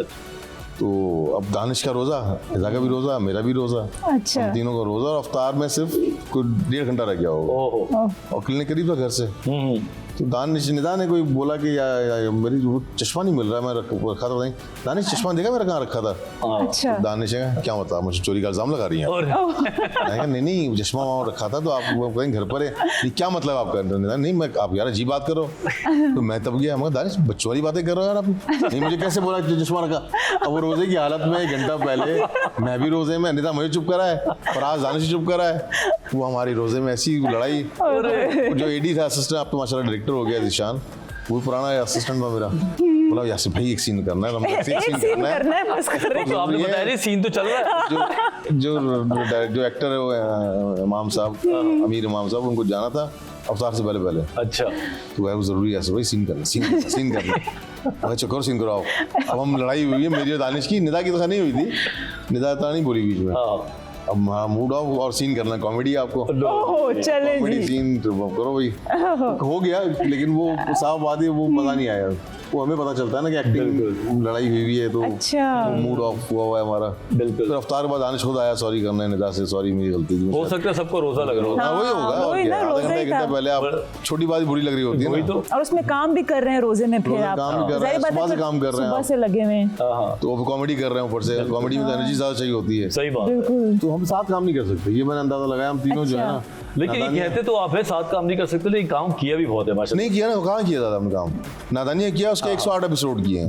108 एपिसोड, मतलब सेंचुरी। बुलबुले चल रहा है जैसे यार, उसको माशाल्लाह 700-800 एपिसोड हो गए। सही बात है। कहाँ 700-800 एपिसोड, कहाँ 108 एपिसोड, और 108 भी नहीं होते, ये 26 होते। अच्छा। ये तो जियो ने जिस तरह मुझसे करवाया है वो मैं जानता हूँ, और यहाँ रहना बैठी हुई है पैनल पे, वो जानती है। अच्छा। क्योंकि ये मैं बंद कर रहा था 26 पे। अच्छा काम करें, आप 13 और बढ़ा दें, इसको बंद कर दें। अच्छा 13 और कर दें, बंद कर दें। वो करते 108 पे मैंने जबरदस्ती बंद करवाया है, मगर मैं आगे नहीं कर रहा। आए दिन हमारी मूड ऑफ, लड़ाई, मसले मसाइल, तो फिर अंदाजा हुआ कि हम तीनों साथ काम वैसे नहीं राशिद भाई, बात ये नहीं है, फैमिली में आपका काम करना थोड़ा होता भी मुश्किल है, क्योंकि कोई बाहर वाला आदमी आपको किसी चीज में क्रिटिसाइज करता है तो वो आप सुन लेते हैं, लेकिन छोटा भाई बड़ा भाई ये वो थोड़ा जज्बातियत का एलिमेंट भी तो वो भी आ जाता है ना, वो भी है। फिर साफ बात ये कि हम तीनों की अपनी अपनी जगह है, निदा का अपना एक जगह है, निदा दानिश की अपनी एक जगह है, मेरी अपनी एक जगह है। तो हम तीनों आते हैं, अब मेरे मुझ पे डबल ट्रिपल प्रेशर होता है, मैं डायरेक्ट भी कर रहा होता हूँ, मैं एक्ट भी कर रहा होता हूँ, मैं प्रोड्यूस भी कर रहा होता हूँ। तो डायरेक्ट और एक्ट करने का, चलो प्रोड्यूस छोड़ दो आप, सही बात। डायरेक्ट और एक्ट करेंगे मतलब मैं अपनी लाइन बोलने के बाद मैं उसकी लाइन भी देख रहा हूँ कि वो लाइन सही बोल रहा है नहीं बोल रहा है, मुझ पर डबल काम हो रहा होता है, तो मैं फिर उससे आ जाता हूँ। ये तो वाकई मुश्किल काम। तो वो गलती शायद मेरी भी होती है इसमें, मैं ये नहीं कहूँगा कि अगली गलती होती है, लेकिन शायद ज्यादा गलती मेरी होती है, लेकिन वो अंडरस्टैंड नहीं कर रहा होता कि भाई ये डबल काम कर रहा है एक वक्त में। ये इतने जो सबमिसिव हुए हैं, ज्यादा गलती मेरी होती है, सिर्फ कैमरे को देख के हो रहे हैं, मैं आपको सही बात बता रहा हूँ, वहाँ पे फुल बदमाशी चल रही होती है इनकी। मजीद हम बातें करेंगे यासिर नवाज साहब के साथ, छोटे से ब्रेक का टाइम है, कहीं नहीं जाइएगा, पूछते हैं मजीद मजे की चटपटी बातें। Welcome back after the break. तो जनाब बात हो रही है यासिर नवाज साहब से और बड़े मजे की बातें हो रही है। जनाब कुछ आप पूछ रही थी ब्रेक पे, मुझे याद पड़ रहा है। मैं यही पूछना चाह रही थी कि रमज़ान की कुछ आपकी बचपन की यादें होंगे, किस तरह आप जो रोज़ा रखते थे, या चिड़ी रोज़ा जो एक बंदा रखता है, और कुछ यादें होती हैं रमज़ान की? मुझे अपना रोज़ा खुश याद है। अच्छा। मैं और मुझसे छोटे भाई जो है डॉक्टर फराज, हम दोनों में 1.25 साल का फर्क है। अच्छा। तो रोज़ा खुशाई हम दोनों की साथ ही थी। अच्छा। मैं तो खैर बहुत दुबला पतला होता था, और मेरा जो दूसरा भाई फराज वो काफ़ी हेल्दी होता था। अच्छा। तो मुझे तो इतना मसला नहीं हुआ भूख प्यास का। सही। शाम के 4-5 ज़माने में एसी इतना कॉमन नहीं होते थे, और गर्मी का रोज़ा खतरनाक रोज़ा, बिल्कुल गर्मी का। भाई मुझे अच्छी तरह याद है, मैंने भी, अबू ने भी, और बाकी रिश्तेदारों ने फराज का हाथ पकड़ा होता था, वो कह रहा मुझे रोज़ा तोड़ना, मुझे पानी पीना। मुझे शाम के 4 बज रहे हैं और अभी टाइम था 2-3 घंटे थे उसमें। अरे हम अच्छी तरह याद है कि भाई वो इसका हाथ रोका, हम पकड़ा हुआ हमने, वो कहता मुझे तोड़ना है रोजा, मुझे प्यास लग रही है, मुझे पानी पीना है। खैर किस तरह वो बात कर, तो मुझे मैं ये एक दफा हुआ या उनको ये पड़ता था दोबारा बार बार? नहीं, वो रोजा खुशाई थी, बाहर एहतमाम हुआ है। अच्छा, रोजा खुशाई थी ना, पहला रोजा और रोजा खुशाई, क्योंकि वो बाहर एहतमाम हुआ है, दावत दी हुई है, फैमिली मेंबर्स आने हैं, 2000 आने हैं, हमने नोट रखे हुए फूलों वाले, हाथों वो नहीं नोटों वाले नोट जो होते हैं वो भी रखे हुए थे, 100 10 रुपए 10 रुपए के नोट रखे हुए हैं। उसको लालच दे रहे हैं भाई तो ये सब मिलेगा, गिफ्ट मिलेंगे, ये मिलेगा। कहता मुझे सिर्फ रोजा भर पानी पीना है मुझे। तो मैं तो खैर वो नहीं था मुझे कैसा, बल्कि अभी मेरी बेटी ने सुनाया मुझे, परसों किस्सा सुनाया, बोला आपको पता है मेरी जब रोजा खुशाई थी मैंने क्या किया और क्या, बोला मैं नहीं क्यों किया, मुझे अब ख्याल आ रहा है मैंने वो क्यों किया। बोला वो आधा घंटा पौना घंटा रह गया था रोजा खुलने, मैंने स्त्री का पानी पी लिया जाके, स्त्री का नहीं पानी स्प्रे करते, बोला मुझे प्यास लगी ढक्कन खोल के पानी पी लिया था। मैं ना कर तो रोजा खुशाई वाले दिन। अच्छा, वो पता भी नहीं चला किसी को, उन्होंने हमें पता ही नहीं था, बोला आप अभी बताया उसने। ये बच्चे इतने चालाक होते हैं भाई, पता थोड़ी चलता, बड़ी बात है उन्होंने बता दिया, अभी बताया ना, बड़ी हो गई हो तो उसने कहा बता दी थी, अब तो हो गया। बोला मुझे रोजा खुशाई थी मेरी याद है, बाहर सब आए हुए थे, बोला मैंने पता नहीं क्यों किया, मैं वो दादी को उठाने आई तो मुझे स्त्री और स्त्री का पानी नजर आया वहाँ पर। अच्छा। तो मैं ढक्कन खोल के मैंने 2-3 घूंट ले लिए थे।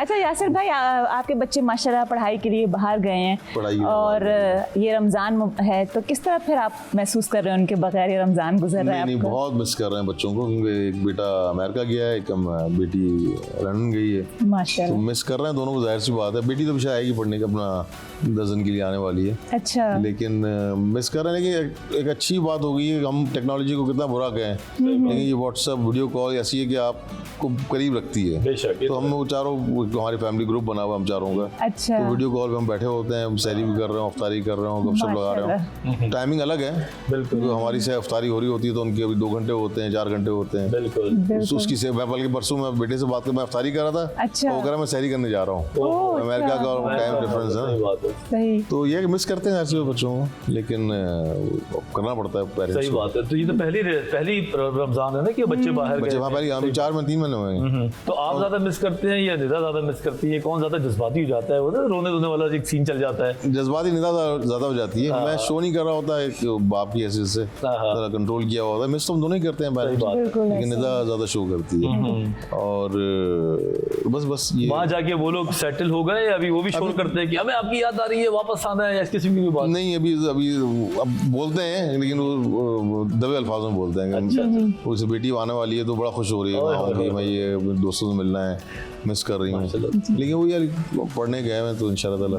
आपके चेहरे के तासुरात ही बदल गए। अच्छा, नहीं यार, देख रहा हूँ ये बात, आपके एक्सप्रेशन है उसमें एक इतना एक अजीब मासूम, हाँ, जैसे एक याद आना बाकी नहीं होता है, लेकिन खैर हिस्सा है, 4 साल की बात है इंशाल्लाह। अच्छा यासिर भाई, आपके बच्चों को नहीं है इसमें जैसे मीडिया साइड पे आने का? बेटा मेरा फिल्म मेकिंग पढ़ने गया है माशाल्लाह, फिल्म पढ़ने गया हुआ, क्योंकि जाहिर सी बात है वो हमने तो चलो जो हमारे पीटीवी के डायरेक्टर्स थे उनसे सीखा, उनके साथ काम किया, लेकिन बच्चों आगे जो दौर आ रहा है जी, वो बाहर से पढ़ के आना जरूरी है, उससे कॉन्सेप्ट क्लियर हो जाएंगे। तो बेटा मेरा फिल्म मेकिंग पढ़ने गया अमेरिका, अच्छा, और बेटी फैशन डिजाइनिंग पढ़ने गई है, उसको फैशन बनाने का था, तो वो लंदन गई है। जबरदस्त। तो एक लंदन और एक अमेरिका, दोनों अलग जगह हैं। तो आप दोनों कहाँ जा रहे हैं? अब घूमने फिरने का चांस मिल गया ना आपको? एक अमेरिका, एक लंदन, एक आप घूमने जा रहे हैं? अब ज्यादा ये होता है कि हम कोशिश करते हैं लंदन चले जाएं या अमेरिका जाएं, लेकिन अभी जैसे छुट्टियां बीच में आ रही हैं जून जुलाई की, तो हम शायद यूरोप जाएं, हम दोनों को वहाँ बुला लेंगे। माशाल्लाह, ये सिलसिला चलता रहता है। फिल्म के मामले में बात करते हैं, आपने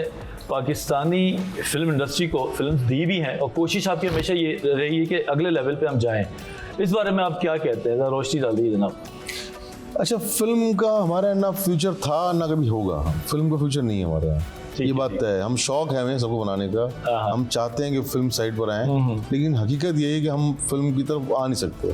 क्या रीजन ये है, देखिए गवर्नमेंट जब सपोर्ट करती है ना, हमारी गवर्नमेंट ने डे 1 से सपोर्ट किया टीवी को, और इंडियन गवर्नमेंट ने सपोर्ट किया फिल्म को, क्योंकि वहाँ आबादी ज़्यादा है, एंटरटेनमेंट, जाहिर सी बात है, टिकट्स, और ये जब अगर आप फिल्म की तरफ जाते हैं तो फिर आप देखते हैं कि भाई फिल्म को देखने वाले लोग कितने हैं। हमारे यहाँ उतनी आबादी नहीं है, अभी भी 2% लोग हैं पाकिस्तान में जो फिल्म देखते हैं। अभी आप मैं इस 2% वो बता रहा हूँ, शहरों में रहते हैं, कराची, इस्लामाबाद, लाहौर, यहाँ रहते हैं 2% लोग हैं। हमारे ड्रामा अभी भी दुनिया भर में दिखा है। अब ये अच्छी बात है, अब हम OTT प्लेटफॉर्म भी आ गए हैं, प्राइवेट चैनल्स भी आ गए हैं, सही बात। तो हमारा ड्रामा पूरी दुनिया में देखा जाता है।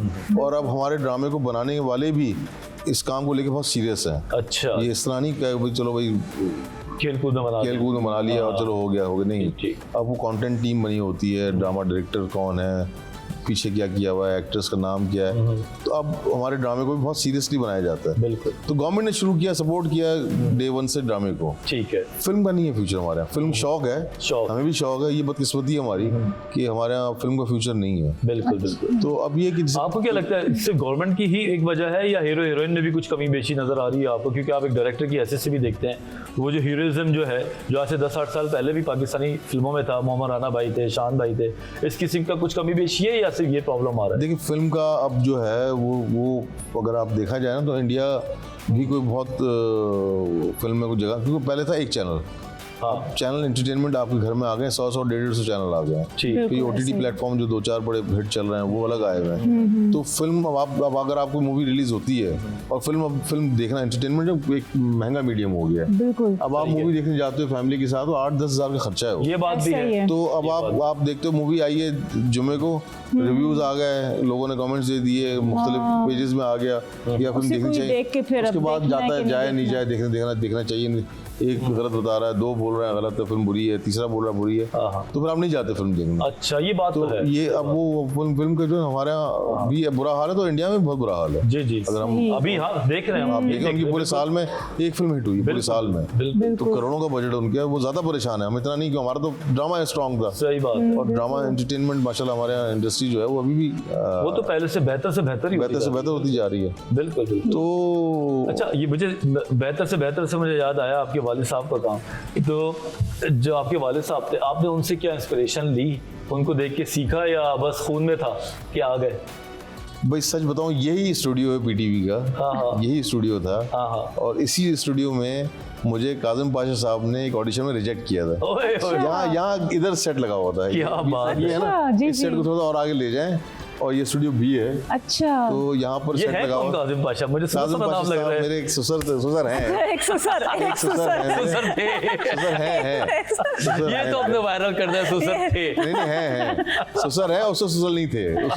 अच्छा, ये बोले। तो मुझे ऑडिशन के लिए वो कोई सीरियल कर रहे थे, तो पेज दे दिया उन्होंने। अबू ने कहा कि ऑडिशन ले लें। अब मैं जब कैमरा के सामने बैठा हूँ तो मेरे हार्ट बीट तेज, टक टक टक टक टक टक टक, और जब लाइन बोलना शुरू की तो मेरे चेहरे पे आ गए सारे एक्टर के, तो डायरेक्टर तो फौरन पकड़ लेता है। तो मैं अब जैसे डायरेक्टर सीट पे बैठा हूँ ना, तो मैं आपको कहूँगा कि गलत वो नहीं था, मैं गलत मैं था। अच्छा। मैं बहुत नर्वस हो गया था कैमरा देख के। ये सबको देखा है हमने, बचपन से देखा हुई जगह ये हमने। सही बात। तो काजिम साहब ने रिजेक्ट किया था मुझे, हैदर इमाम साहब ने रिजेक्ट किया था मुझे, और एक और डायरेक्टर, 3 डायरेक्टर्स ने मुझे रिजेक्ट किया था। अच्छा। फिर मैंने अपने आप से सवाल किया, अपने आप को मैंने कंपोज किया, समझाया कि यासिर साहब अगर एक्टिंग में आना है तो ये जो हार्ट बीट तेज हो रही है, ये जो नर्वसनेस चेहरे पे आ रही है, इसको कंट्रोल करें। अच्छा। तो मुझे एक्टिंग का तो पता था कि चलो एक्टिंग क्या होती है, किस तरह करना है, लाइन किस तरह बोलनी है, लेकिन कैमरा देख के ना मैं घबरा जाता था परफॉर्मेंस। तो फिर मैंने आहिस्ता आहिस्ता अपने आप को सही किया। फिर सुल्ताना आपा ने मुझे, सुल्ताना सिद्दीकी साहिबा, उन्होंने मुझे पहला चांस दिया। एक टेलीफिल्म थी, वो PTV की थी, दिल दा मामला। अच्छा। डी में रिकॉर्ड हुई थी। अच्छा। तो उसमें मैं काफ़ी बेहतर हो गया था। फिर आहिस्ता मेरीन जब्बार, फिर अब काम करना शुरू, आहिस्ता तो मामला कुछ सिलसिला बनता चला गया। लेकिन शुरू में मुझे 3 डायरेक्टर्स ने रिजेक्ट किया था, और ये पहला रिजेक्ट इसी स्टूडियो में हुआ, इसी जगह पे हुआ था। यहाँ कैमरा रखा हुआ, हम उसी जगह पे इनको ले आए जहाँ से ये निकले थे, जहाँ से रिजेक्ट हुआ था मैं। अच्छा यासिर भाई, ये बताएं फिर आपने निदा भाभी का हाथ कैसे मांगा अपने ससुर से, कैसे मनाया? और ये बात तो बड़ी काम की है, एक बंदा रिजेक्ट हुआ है और वो रिश्ता मांगने आ गया है। वही तो ना। हाँ नहीं, एक टेलीफिल्म थी मोहब्बत के नाम से, वो मैंने पहले मैं कर नहीं रहा था। अच्छा। तो वो बजट कम था, दिन ज़्यादा मांग रहे थे। मैं टेलीफिल्म का 7 दिन होता है, 7 दिन का ये बजट, पर नहीं हमें दिन 15 चाहिए। अच्छा। मैंने मना कर दिया। फिर एक दोस्त हमारे यहाँ फारूक परियो, वो उन्होंने बोला यार, मैंने कह दिया मेरी बात नहीं डालेगा, कर ले भाई कर ले। मैं जाती है, दिन ज़्यादा मांग रहे हैं और पैसे कम दे रहे हैं, पैसे 7 दिन के दे रहे हैं। पर मेरी खातिर कर लिया, मेरी खातिर, दोस्त दोस्त दोस्त। अच्छा। मैं चलो कर लूँ, मुझे क्या पता था जो उसकी खातिर करूँगा ड्रामा, उस ड्रामे का नाम था मोहब्बत। अच्छा, और उसी में हमने साथ काम किया, करते करते ड्रॉप करने गया उसको, मैंने फिर अपने आप से डिसाइड किया कि शादी की जा सकती है। अच्छा। तो मैं एक दिन रास्ते में पहले आपने निदा भाभी से बोला था या निदा से कहा कि मैं घर वालों को भेजना चाह रहा हूँ। अच्छा अच्छा अच्छा। उसको हमारी कोई अंडरस्टैंडिंग नहीं हुई थी। निदा ने मना कर दिया, नहीं नहीं नहीं नहीं, मैं मेरे घर वाले मानेंगे नहीं, और यूं और वो। मैं कहा भाई मैं घर वालों को भेजने की बात कर रहा हूँ, मैं थोड़ी कि तुमसे डेट पे जाने की बात कर रहा हूँ। नहीं नहीं नहीं नहीं नहीं, बोलना भी नहीं है, बोलिएगा भी नहीं है, मसला हो जाएगा। तो निदा ने अपनी अम्मी से डिस्कस किया, तो मैंने कहा चलो रिश्ते की बात की, तो बुरी बात थोड़ी की सही बात। फिर इस तरह से सिलसिला शुरू हुआ। फिर मेरे पेरेंट्स के जानते थे अबू और काजिम साहब एक दूसरे को, बिल्कुल। तो सिलसिला शुरू हुआ। फिर वो बात बनती गई, अचानक से मंगनी अनाउंस कर दी। अरे वाह। तो सबको हैरत हुई कि मंगनी कैसी, कौन, ये तो कोई ताल्लुक अफेयर भी नहीं था, होता है पहले आप पता चल जाता है, अंदाजा हो जाता है। सही बात है। तो बस वो एकदम से मंगनी हुई, तो मंगनी बहुत धूमधाम से हुई। तो उसके बाद जब शादी हुई, तो शादी से अब 15 दिन पहले अबू की डेथ हो गई थी। अच्छा। तो शादी थोड़ी पोस्टपोन हुई, आगे हुई। Okay okay. लेकिन मुझे अच्छी तरह याद है, मैं और अबू जा रहे थे शादी में, शायद महीना 2 महीना था। तो लिफ्ट पे जा रहे थे किसी ऑफिस के, तो एक साहब आ गए, sir sir sir sir sir sir वो आप वो जब उनकी शादी हो ना तो 2 पासेस हमें भी दीजिए। अरे वाह। 2 पासेस क्या मतलब यार, मैं फैमिली को लेके आना चाह रहा हूँ। अब वो शादी हो रही है, फंक्शन थोड़ी हो रहा है, पासेस बांटूंगा। पासेस। फिर एक मरतबा हम, खैर वो शादी अच्छी हो गई थी, काफी लोग आए थे। एक दिन मैं जा रहा था तो रास्ते पर हमने आपकी शादी की मूवी देखी है। अच्छा। मैं शादी की मूवी तुमने कहाँ देख ली? तो पता लगा जिससे हमारी शादी की मूवी बना था उसका केबल का काम था अपने इलाके में। उस भाई ने केबल में मूवी लगा दी, वो मेहंदी मायूं शादी, बोला वो हमने फोन किया, पागल तो नहीं तुम, हमारी शादी की मूवी केबल उस जमाने केबल में चलती थी, चैनल भी इतने नहीं आए थे। बोला सर वो मोहल्ले वालों को पता चल गया था, सबने मुझे रोज दिमाग खा गए थे मेरा कि वो इनकी मूवी लगाओ इनकी।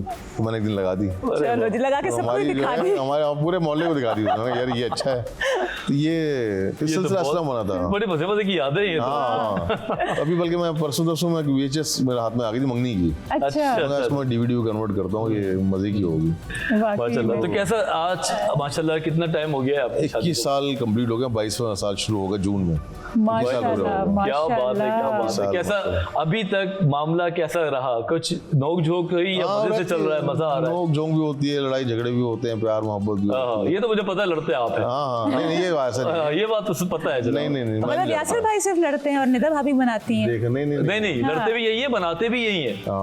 हाँ, इनको लड़ाई की बात है, एहसास हो जाता रही तो मैंने गलती की, फिर वो नखरे दिखाती है। नहीं ऐसा कुछ नहीं है, दोनों लड़ते हैं, दोनों को एहसास हो जाता है। अरे बहुत अच्छी बात है, लड़ाई हो जाए एहसास हो जाना चाहिए। बिल्कुल बिल्कुल। खूबसूरत कपल है और अल्लाह ताला जिंदगी भर आपको जब तक अल्लाह ताला ने जिंदगी दी है खुश रहे, उसी तरह रखे। और बच्चे आपके जो पढ़ने गए वो आए और फिर वो अपना नाम बनाए। भाई यासिर भाई सवालों की तो फैक्ट्री पीछे से सवालात आ भी रहे हैं, आपको पता है। मैं आखिरी किस्सा सुनाता हूँ, उसको वापस करते हैं। मैं हैदराबाद गया हूँ, राइना इरशाद हमारी जी पैनल पे बैठी हैं, बिल्कुल बैठी। हम जियो में साथ होते थे। तो मैं निदा 2-4 और हमारे दोस्त हम चले गए हैदराबाद फिश खाने। तो शुक्र है मैं निदा को बता के गया था। अच्छा। तो मैं कह रहा हूँ शुक्र है निदा को बता। अब मैं बैठा हूँ, मैं हूँ, राइना साथ बैठी है, साथ और दोस्त बैठे में, फिश का ऑर्डर दिया, तो इतने मेरे पास व्हाट्सएप पिक्चर आती है।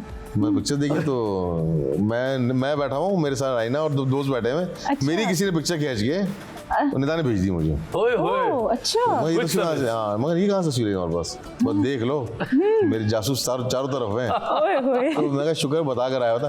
तो पता चला वो निदा की बहन का कोई क्लास फेलो था, वो पीछे आगे बैठा हुआ था, उससे तस्वीर खींची, उससे सवेरा को भेजी, सवेरा ने निदा को भेजी, निदा ने मुझे भेजी। मैं यार बहुत ही अजीब हरकत की उसने यार। और अगर फर्ज करो ये बता के नहीं आते तो हैदराबाद नहीं आता तो शक्कर जाना होता, कराची भी नहीं आना, फिर क्या होता? ये तो अच्छा कि बता दिया था उन्होंने निदा भाभी को। ऐसे बहुत सारे वाकयात हैं, लेकिन यासिर भाई टाइम की इतनी शॉर्टेज है कि अभी तो वार्म अप हुए थे और जनाब टाइम का पता चल रहा है कि टाइम खत्म हो गया है। बहुत बहुत बहुत शुक्रिया आपने हमारे टाइम निकाला और हमारे शो पे आके बैठे, और हमें भी जाहिर सी होता है कुछ ना कुछ सीखने का आपसे मिलेगा। नहीं मुझे बहुत अच्छा लगा, मजा आया बड़ा, मगर मुझे लगता है मैंने ज्यादा बोला, आप लोगों ने कम बोला है। आपकी बातें है इतनी एनर्जेटिक और हम खामोश इसलिए कि हमारी आप खदोखाल ना पकड़ने। डायरेक्टर भी तो है, डायरेक्टर भी ये बोले कि तुम्हारी ये होस्टिंग में ये चीज कमी थी, तो फिर क्या होगा भाई? नहीं होस्टिंग में तो खैर जैसे निदा पहले इतना नहीं बोलती थी, मुझे अंदाजा होता है निदा होस्टिंग में आने के बाद ज्यादा बोलना शुरू किया निदा ने। मैं तुम थकती नहीं हो, वहाँ बोल रही होती हो, घर पे भी इतना बोल रही होती हो, ये तो बंदे को कम बोलना चाहिए ना। सही बात। तो यहाँ उल्टा हो रहा है, मुझे लगता है मैंने ज्यादा बोला, आप लोगों ने कम बोला है। बस सही है निदा भाभी, इस शो की एडिटिंग करके ना मैं आपको खास क्लिप पर्सनली भेजूंगा। बस सही ठीक है ये जनाब, वही निदा के जो सवेरा का क्लास वाले दोस्त है वही हरकत ये करेगा, वही मैं करूंगा जनाब। लड़ाई कराने में। तो बहुत बहुत शुक्रिया एक बार फिर। तो ये था हमारा सेलिब्रिटी कॉर्नर, यासिर साहब हमारे साथ थे और बहुत ही मज़े की बातें उन्होंने बताई। टाइम कम था लेकिन इंशाल्लाह ताला फिर दोबारा हाजिर होंगे। फिलहाल हम ब्रेक पे जा रहे हैं। Stay with us, we are just coming in a minute. Welcome back नाजरीन, आप देख रहे हैं आन रमज़ान। नाजरीन, दुनियावी और दीनी दोनों एतबार से खैर व शर का तयन करना बहुत ज़रूरी है। ये जानना ज़रूरी है और गौर व फिक्र करने की बात है कि हम जो काम कर रहे हैं क्या वो शर का सबब बनेगा या खैर का सबब बनेगा। हमारा मज़हब आखिरत से निजात, खैर को मानने और शर से बचने की तालीम देता है। लेकिन कभी कभार, और ये हकीकत भी है, कि इंसानों में ऐसी कमज़ोरियाँ पाई जाती हैं जैसे कि हसद, बुग़्ज़ और नफ़रत। ये एक ऐसे अमराज हैं कि ये आगे जाके हमारी बीमारी बन जाते हैं और अगर हम इस बीमारी का, इस मर्ज़ का पहले इलाज ना करा लें, ना समझें, तो ये हमारी आदत में शामिल हो जाएंगे और ये हमारी आदत बन जाएगी और हमें बहुत बड़ा नुकसान उठाना पड़ेगा। जी नाजरीन, आज का हमारा मौजू है नफ़रत, हसद, बुग़्ज़। ये ऐसा मौजू है कि हमें हर कहीं देखने में नज़र आता है और इस मौजू पे गुफ्तगू करने के लिए हमारे साथ मौजूद हैं मोहतरम ग़ुलाम फ़ैसल अज़ीज़ी साहब। मैं आपकी बहुत शुक्रगुज़ार हूँ कि आप एक बार फिर यहाँ पे हमारे आन रमज़ान में तशरीफ़ लाए हैं हमारी रहनुमाई के लिए। अल्लामा साहब, मैं आपसे ये जानना चाहूँगी कि कुरान पाक में एक जगह पे ज़िक्र किया गया है कि इंसान बहुत बड़े ख़सारे में है, तो इससे क्या मुराद है? वो सूरह आसर में है, वल आसर इन्नल इंसान लफ़ी खुस्र। कसम है ज़माने की, इंसान खुले ख़सारे में है। दर हकीकत हर इंसान ख़सारे में है। ख़सारे से जो लोग बचे हुए हैं उनकी कुछ औसाफ बयान हुए। अच्छा, इससे सूरह मुबारका में जो ख़सारे का मज़मून है, इसको अगर हम देखें सूरह 3 से में भी वो मज़मून मिलता है। लक़द ख़लक़नल इंसान फ़ी अहसनी तक़वीम, हमने इंसान को उसकी बेहतरीन हैत पर खल्क़ किया। सुम्मा रददनाहु अस्फ़ला साफ़िलीन, फिर हमने उसको पस्तियों में गिराया, पस्तियों की इंतहाई पस्ती में इंसान पहुंच गया। इल्लल लज़ीना आमनु व अमिलुस सालिहात, सिवाय उन लोगों की जो ईमान लाए और अमाल सालिहा की। हर इंसान बुलंद खल्क़ हुआ, हर इंसान पस्ती में पहुंच गया, ईमान और अमाल सालिहा वाले बच गए। तो हर इंसान खसारे में है। बचने वाले वो लोग हैं जिनके अंदर दो औसाफ पाए जाते हैं। अच्छा, ईमान और अमल सालेह। और ईमान और अमल सालेह का शख्सियत से ताल्लुक़ यह है कि ईमान आपकी शऊरी रहनुमाई करता है। अच्छा, और अमल सालेह आपके जिस्म से ज़ाहिर होने वाली हरकत, अफ़आल, सकनात, उनको दुरुस्त करता है। यानी इंसान की सोच की तत्हीर वो ईमान है और अमल की तत्हीर वो अमल सालेह है। यहाँ पर भी कुरान हकीम ने कहा कि हर इंसान खसारे में, उससे पहले वल असर, यानी इस मफहूम में कि ये ज़माना तुम पर गवाह है, तुम खुद गौर करो, तुम खसारे में हो। अगर खसारे से बचना चाहते हो तो फिर दो चीज़ें, इल्लल लज़ीना आमनु व अमिलुस सालिहात, ईमान वाले। यानी अल्लाह ताला ने ज़माने की कसम खाई है, ज़माने की, क्योंकि कुरान क़यामत तक पढ़ा जाएगा। जिस ज़माने में ये सूरत पढ़ी जाए जी, वो ज़माना उस दौर के लोगों के ऊपर गवाह है। अल्लाह सुभान अल्लाह, इंसान खसारे में है और फिर ईमान और आमाल सालिहा वाले खसारे से बचे हुए हैं। अच्छा, आगे फिर दो और औसाफ बयान हुए, व तवासौ बिल हक़ व तवासौ बिस सब्र। वो हक़ और सब्र इन्हीं दोनों की तशरीह है। यानी ईमान मुमकिन नहीं है हक़ पर कायम रहे बग़ैर। जब आप हक़ पर कायम रहेंगे तो ही ईमान नसीब होगा। और सब्र मुमकिन नहीं है, आमाल सालिहा मुमकिन नहीं है सब्र के बग़ैर। इसलिए कि जब आप नेक काम करेंगे तो मुश्किलात तो आएंगी। आपको ईमान के रास्ते में हक़ को अख्तियार करना है और आमाल सालिहा के रास्ते में सब्र को अख्तियार करना है। तो यूँ ये चार नुकाती पूरा एक पैकेज बन जाएगा जो आपकी शख्सियत को बैलेंस कर देगा। क्या खूबसूरत बात की जनाब। अल्लामा साहब, इंसान में खैर भी है, शर भी है, दोनों सिफत हैं जो इंसान की अपनी जिबल्लत में पाई जाती हैं। अगर ये भी हमने सुना है कि शर के वजह से कभी कभी खैर भी बरामद होती है, तो ये बात जो है मुझे प्लीज़ समझाइएगा। ये बिल्कुल ऐसा होता है। कुरान हकीम ने इस हवाले से मुतअद्दिद मकामात पर कलाम किया, जैसे सूरह दहर के बिल्कुल आगाज़ में इन्ना हदैना हुस्सबीला इम्मा शाकिरुम व इम्मा कफूरा, कि हमने इंसान को सीधा रास्ता दिखा दिया, अब उसकी सवाबदीद पर मुनहसर है कि वो राह शुक्र अख्तियार करे या राह कुफ्र अख्तियार करे। यानी खैर और शर के दोनों रास्ते मौजूद हैं। खैर में से शर का निकलना, शर में से खैर का निकलना, ये दोनों मुमकिनात में से हैं। जैसे जब कुरान हकीम ये कहता है कि हम ज़िंदगी में से मौत को निकाल लेते हैं और मौत से ज़िंदगी को निकाल लेते हैं, तो और उसकी मिसालें हमारे यहाँ मौजूद भी हैं, ज़िंदगी से मौत और मौत से ज़िंदगी। खैर और शर ये दोनों अब एक ज़ाब्ते में चल रहे हैं, यानी शर का भी एक ज़ाब्ता है, खैर का भी एक ज़ाब्ता है। शर में से खैर यूँ निकलता है कि किसी की नीयत तो बुरी थी, लेकिन वो बुरी नीयत उस इंसान की थी और अल्लाह का एक इरादा होता है जो खुफिया तदबीर है। तो इंसान अपने तौर पे किसी का बुरा चाह रहा होता है और दूसरी जानिब रब्बे ज़ुल जलाल उस इंसान का भला चाह रहा होता है जिसका दूसरा इंसान बुरा चाह रहा है। तो जब अल्लाह की तदबीर और उस बंदे की बदनीयती ये टकराएंगी तो कामयाब तो फिर अल्लाह की तदबीर होती है। मतलब ये कि खैर और शर का अगर मुकाबला हो तो फिर जो जीत है वो खैर की, वो तो खैर की यकीनन है। इसकी मैं मिसाल ये अर्ज़ कर दूं कि जब मुआहिदा हुआ रसूल अकरम का और कुफ़ार मक्का का, उन्होंने तो एक बदनीयती की कि भाई अगर कोई मुसलमान मक्का आ गया तो हम उसे वापस नहीं करेंगे, ठीक, लेकिन अगर कोई हमारा आदमी मदीना मुनव्वरा पहुंच गया तो मुसलमानों पर लाजिम होगा कि उसको वापस करें। यानी बिल्कुल एकदम जानिबदाराना माहिदा, उसमें बदनीयती मौजूद है कि हमारा आदमी मुसलमान वापस करेंगे, मुसलमानों का आदमी हम वापस नहीं करेंगे। गालिबा सुलह हुदैबिया के मुआहदे की बात कर रहे हैं ना? बिल्कुल बिल्कुल। अब लेकिन जब बाद में उसका नतीजा क्या निकला, नतीजा ये निकला कि जो वहाँ पे रह गए वो दीन के मुबल्लिग बने, उनसे फिर दीन फैला, तो उनकी जो बदनीयती थी उसका फ़ायदा इस्लाम को पहुँचा, उसके नतीजे में इस्लाम फैला। सुभान अल्लाह, सुभान अल्लाह। अच्छा, वो लोग जो दूसरों से बुग़्ज़ और कीना रखते हैं, तो ऐसे लोगों के लिए दीन इस्लाम में क्या तालीमात हैं?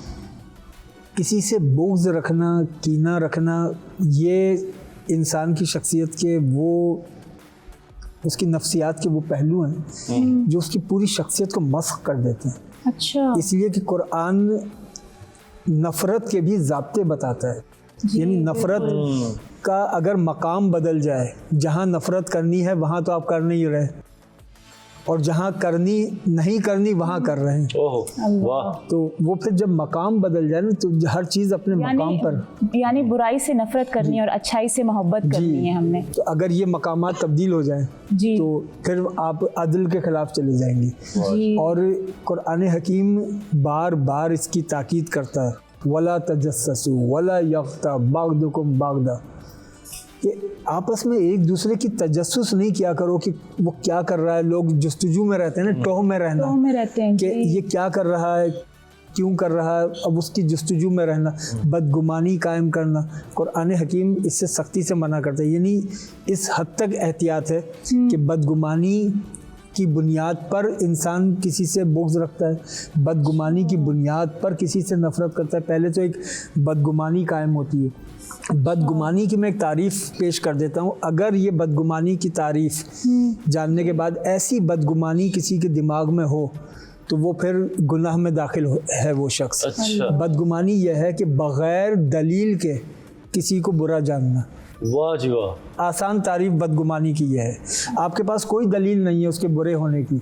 यानी आप ये फरमा रहे हैं कि किसी के बारे में, किसी के लिए अपने दिल में मैल रखना जी, और एक बदगुमानी रखना, और उस लिहाज से फिर ये हमारा हसद और कीना शुरू होता है। यानी अगर किसी में हमने बुराई देखी तो हम तो उसको बुरा ही समझाएंगे, बिल्कुल बिल्कुल, वो बदगुमानी में नहीं आएगा। अच्छा, किसी में हमने बुराई नहीं देखी फिर भी हम उसको बुरा समझ रहे हैं, अच्छा, ये बदगुमानी है। फिर भी हम उसको बुरा समझ, बगैर दलील के सही। अच्छा, हम किसी को बुरा गुमान करें सिर्फ इसलिए कि किसी से सुन लिया था, अच्छा, किसी से हमने जान लिया था, सुनी सुनाई बात जी। हुई। तो बुग़्ज़ और कीना ये इंसान की शख्सियत को इसलिए मस्क कर देता है कि माशरे में नफ़रतों को फैलाता है। बिल्कुल। इसके नतीजे में माशरती इस्तेहकाम अदम इस्तेहकाम का शिकार हो जाता है। हमारा दीन सोशल दीन है, माशरे को मजबूत करता है। माशरा उसी वक्त मजबूत हो सकता है कि जब हर अच्छे अमल की हौसला अफजाई की जाए और हर बुरे अमल के लिए बुग़्ज़ कीना न रखा जाए, बल्कि जिससे के अंदर आप बुरा अमल देख रहे हैं उसको प्यार से, मोहब्बत से उसको नेकी की तरफ माइल किया जाए। वाह जी वाह, इससे माशरे में भी बेहतरी आएगी और दिल में भी कोई बुग़्ज़ नहीं रहेगा किसी के लिए भी। जनाब, सिलसिला जारी है तालीमात का। सवाल होगा अल्लामा साहब आपसे कि जो हसद है वो नेकियों को खा जाता है, लेकिन इसका जो जवाब है हम लेंगे छोटे से ब्रेक के बाद। आप यहीं रहें और देखते रहिए आन Ramzan. Welcome back after the break. जनाब, बात हो रही है हसद की, और अल्लामा साहब हमने बचपन से सुना है बड़ों से कि हसद नेकियों को खा जाता है। बिल्कुल ठीक, तो इस बारे में वजाहत कीजिए किस तरह नेकियों को खाता है? हसद नेकियों को इस तरीके से खा जाता है कि हसद एक जुज़ वक्ती अमल नहीं है, बल्कि आपकी सोच के ऊपर गालिब एक कैफियत है। और वो हसद बुनियादी कैफियत क्या है कि किसी शख्स में कोई खूबी, उस पर कोई अल्लाह का इनाम, कोई रहमत देखकर दिल में ये ख्वाहिश करना कि ये इसके पास ना रहे, मेरे पास आ जाए। तो ये तो बुग़्ज़ और कीने की इंतहाई मंजिल है कि ये उसके पास ना रहे, मेरे पास आ जाए।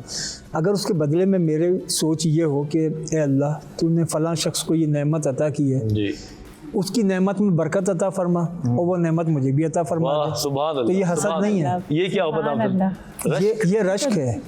और हसद वो है कि दूसरे के लिए बुरा चाहकर अपना भला चाहना।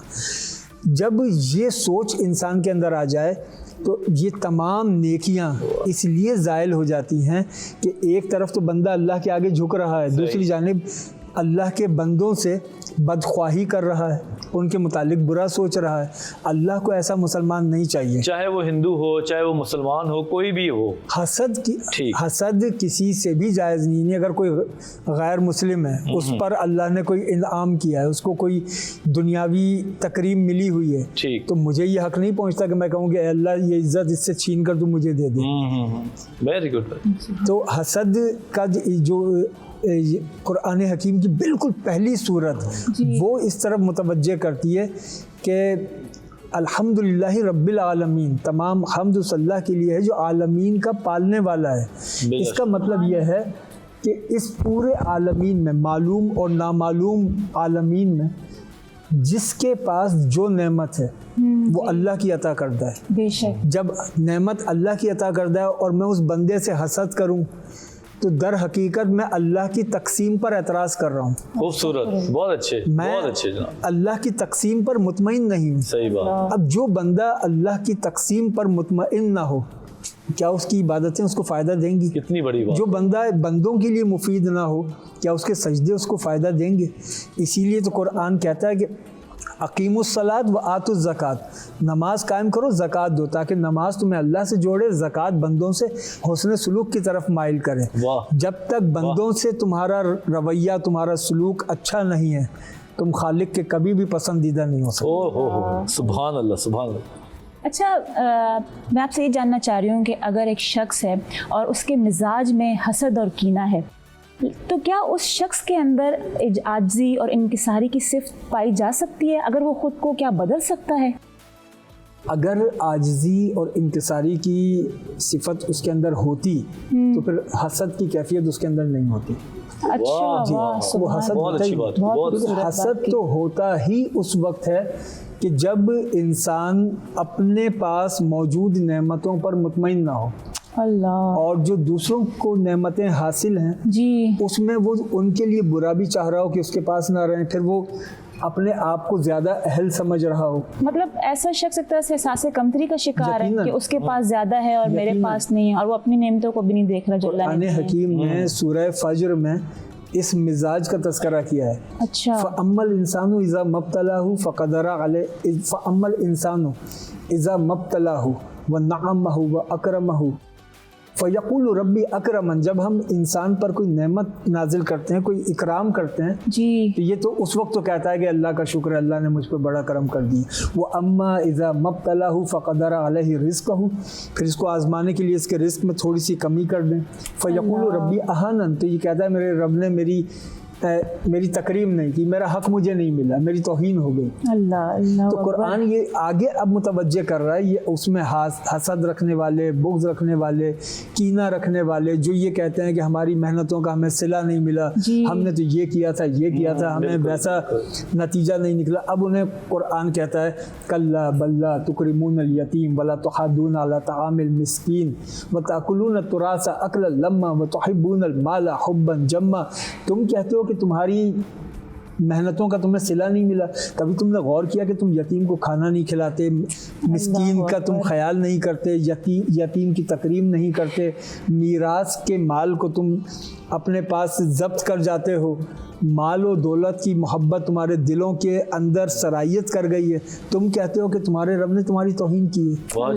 तुम अपनी इज्जत खुद करवाना सीखो, तुम लोगों से हुस्न सलूक करो, लोगों को मोहब्बत दो, लोगों को प्यार दो, और जो इंसान लोगों के लिए अच्छा नहीं है जी, वो अल्लाह के नज़दीक कभी अच्छा इसलिए नहीं हो सकता कि हदीस रसूल है खैरुन नास मन यनफ़उन नास, इंसानों में से तो वही अच्छा है जो इंसानों के लिए अच्छा है। बिल्कुल। तो हमारा जो दीन है वो बुनियादी तौर पर हमें अपने माबूद से भी जोड़ता है और मखलूक से भी जोड़ता है।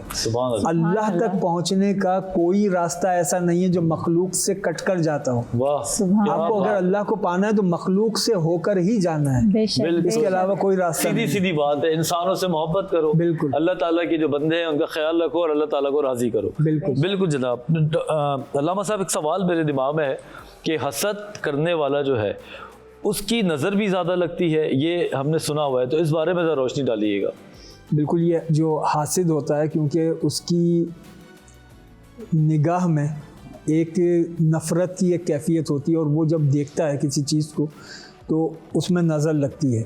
ठीक। और इसमें हदीस शरीफ में आया है कि नज़र का लगना हक है, नज़र का लगना ठीक है, लेकिन अब नज़र का लग जाना ये ऐसा कोई मसला भी नहीं कि जिसके लिए बहुत बड़ी रकम खर्च करनी पड़े और काले रंग के बकरे ज़िबा करने पड़े, ऐसा कोई पेचीदा अमल भी नहीं है। या मिर्ची जलानी पड़े, मिर्ची जहाँ भी जो भी हमारे रिवायती टोटके, बड़ा आसान हल है। अगर किसी को नज़र लग जाए, एक तो नज़र जिसकी लगनी है वो नज़र सिर्फ बुरा चाहने वालों की नहीं लगती, अच्छा चाहने वालों की। यही मेरा सवाल था कि ज़रूरी तो नहीं कि हसद करने वाले की नज़र लगे, माँ की नज़र बच्चे को लग जाए। बिल्कुल जनाब, बिल्कुल। तो अगर कोई शख्स दिन भर में एक मरतबा भी या सुबह शाम वो ये दुआ पढ़ता हो जो हदीस में आई है कि, और जो ये दुआ हमारे यहाँ लोग कहते हैं खाना खाते वक्त पढ़नी चाहिए, हदीस में खाने का तज़किरा नहीं है। ठीक। हदीस में सुबह शाम का तज़किरा है कि जिसमें खुदावंद आक़ा दो जहाँ अलैहिस्सलातु वस्सलाम ने फरमाया बिस्मिल्लाहिल्लज़ी ला यदुर्रु मा इसमिही शैउन फिल अर्दि वला फिस समाई व हुवा समीउल अलीम। जो शख्स 3 मरतबा ये सुबह पढ़ लेगा तो शाम तक हर किस्म की नज़र बद, शर, आफत, हसद, वबाई मर्ज़ से महफूज रहेगा। माशाअल्लाह, माशाअल्लाह। और जो रात में पढ़ेगा वो सुबह तक हर किस्म की नज़र बद से, शर से, हसद से, बदख्वाहों की बदख्वाही से और हर किस्म के वबाई अमराज से वो महफूज रहेगा। और अगर ये याद ना हो, आसान तरीका है, अगर ये याद ना हो तो फिर सूरह फलक और सूरह नास पढ़कर अपने ऊपर दम करें, इससे भी नज़र का खात्मा हो जाता है। चले, ये तो आपने बहुत अच्छी बात बताई। बिल्कुल। अच्छा, मैं ये पूछना चाहूँगी आपसे कि एक इंसान के अंदर ये बुग़्ज़, हसद, नफ़रत ये पैदा होने के क्या असबाब हैं और दीन की रोशनी में इसका क्या इलाज है? इंसान के अंदर अल्लाह ने खैर और शर दोनों कैफियत रखी हैं।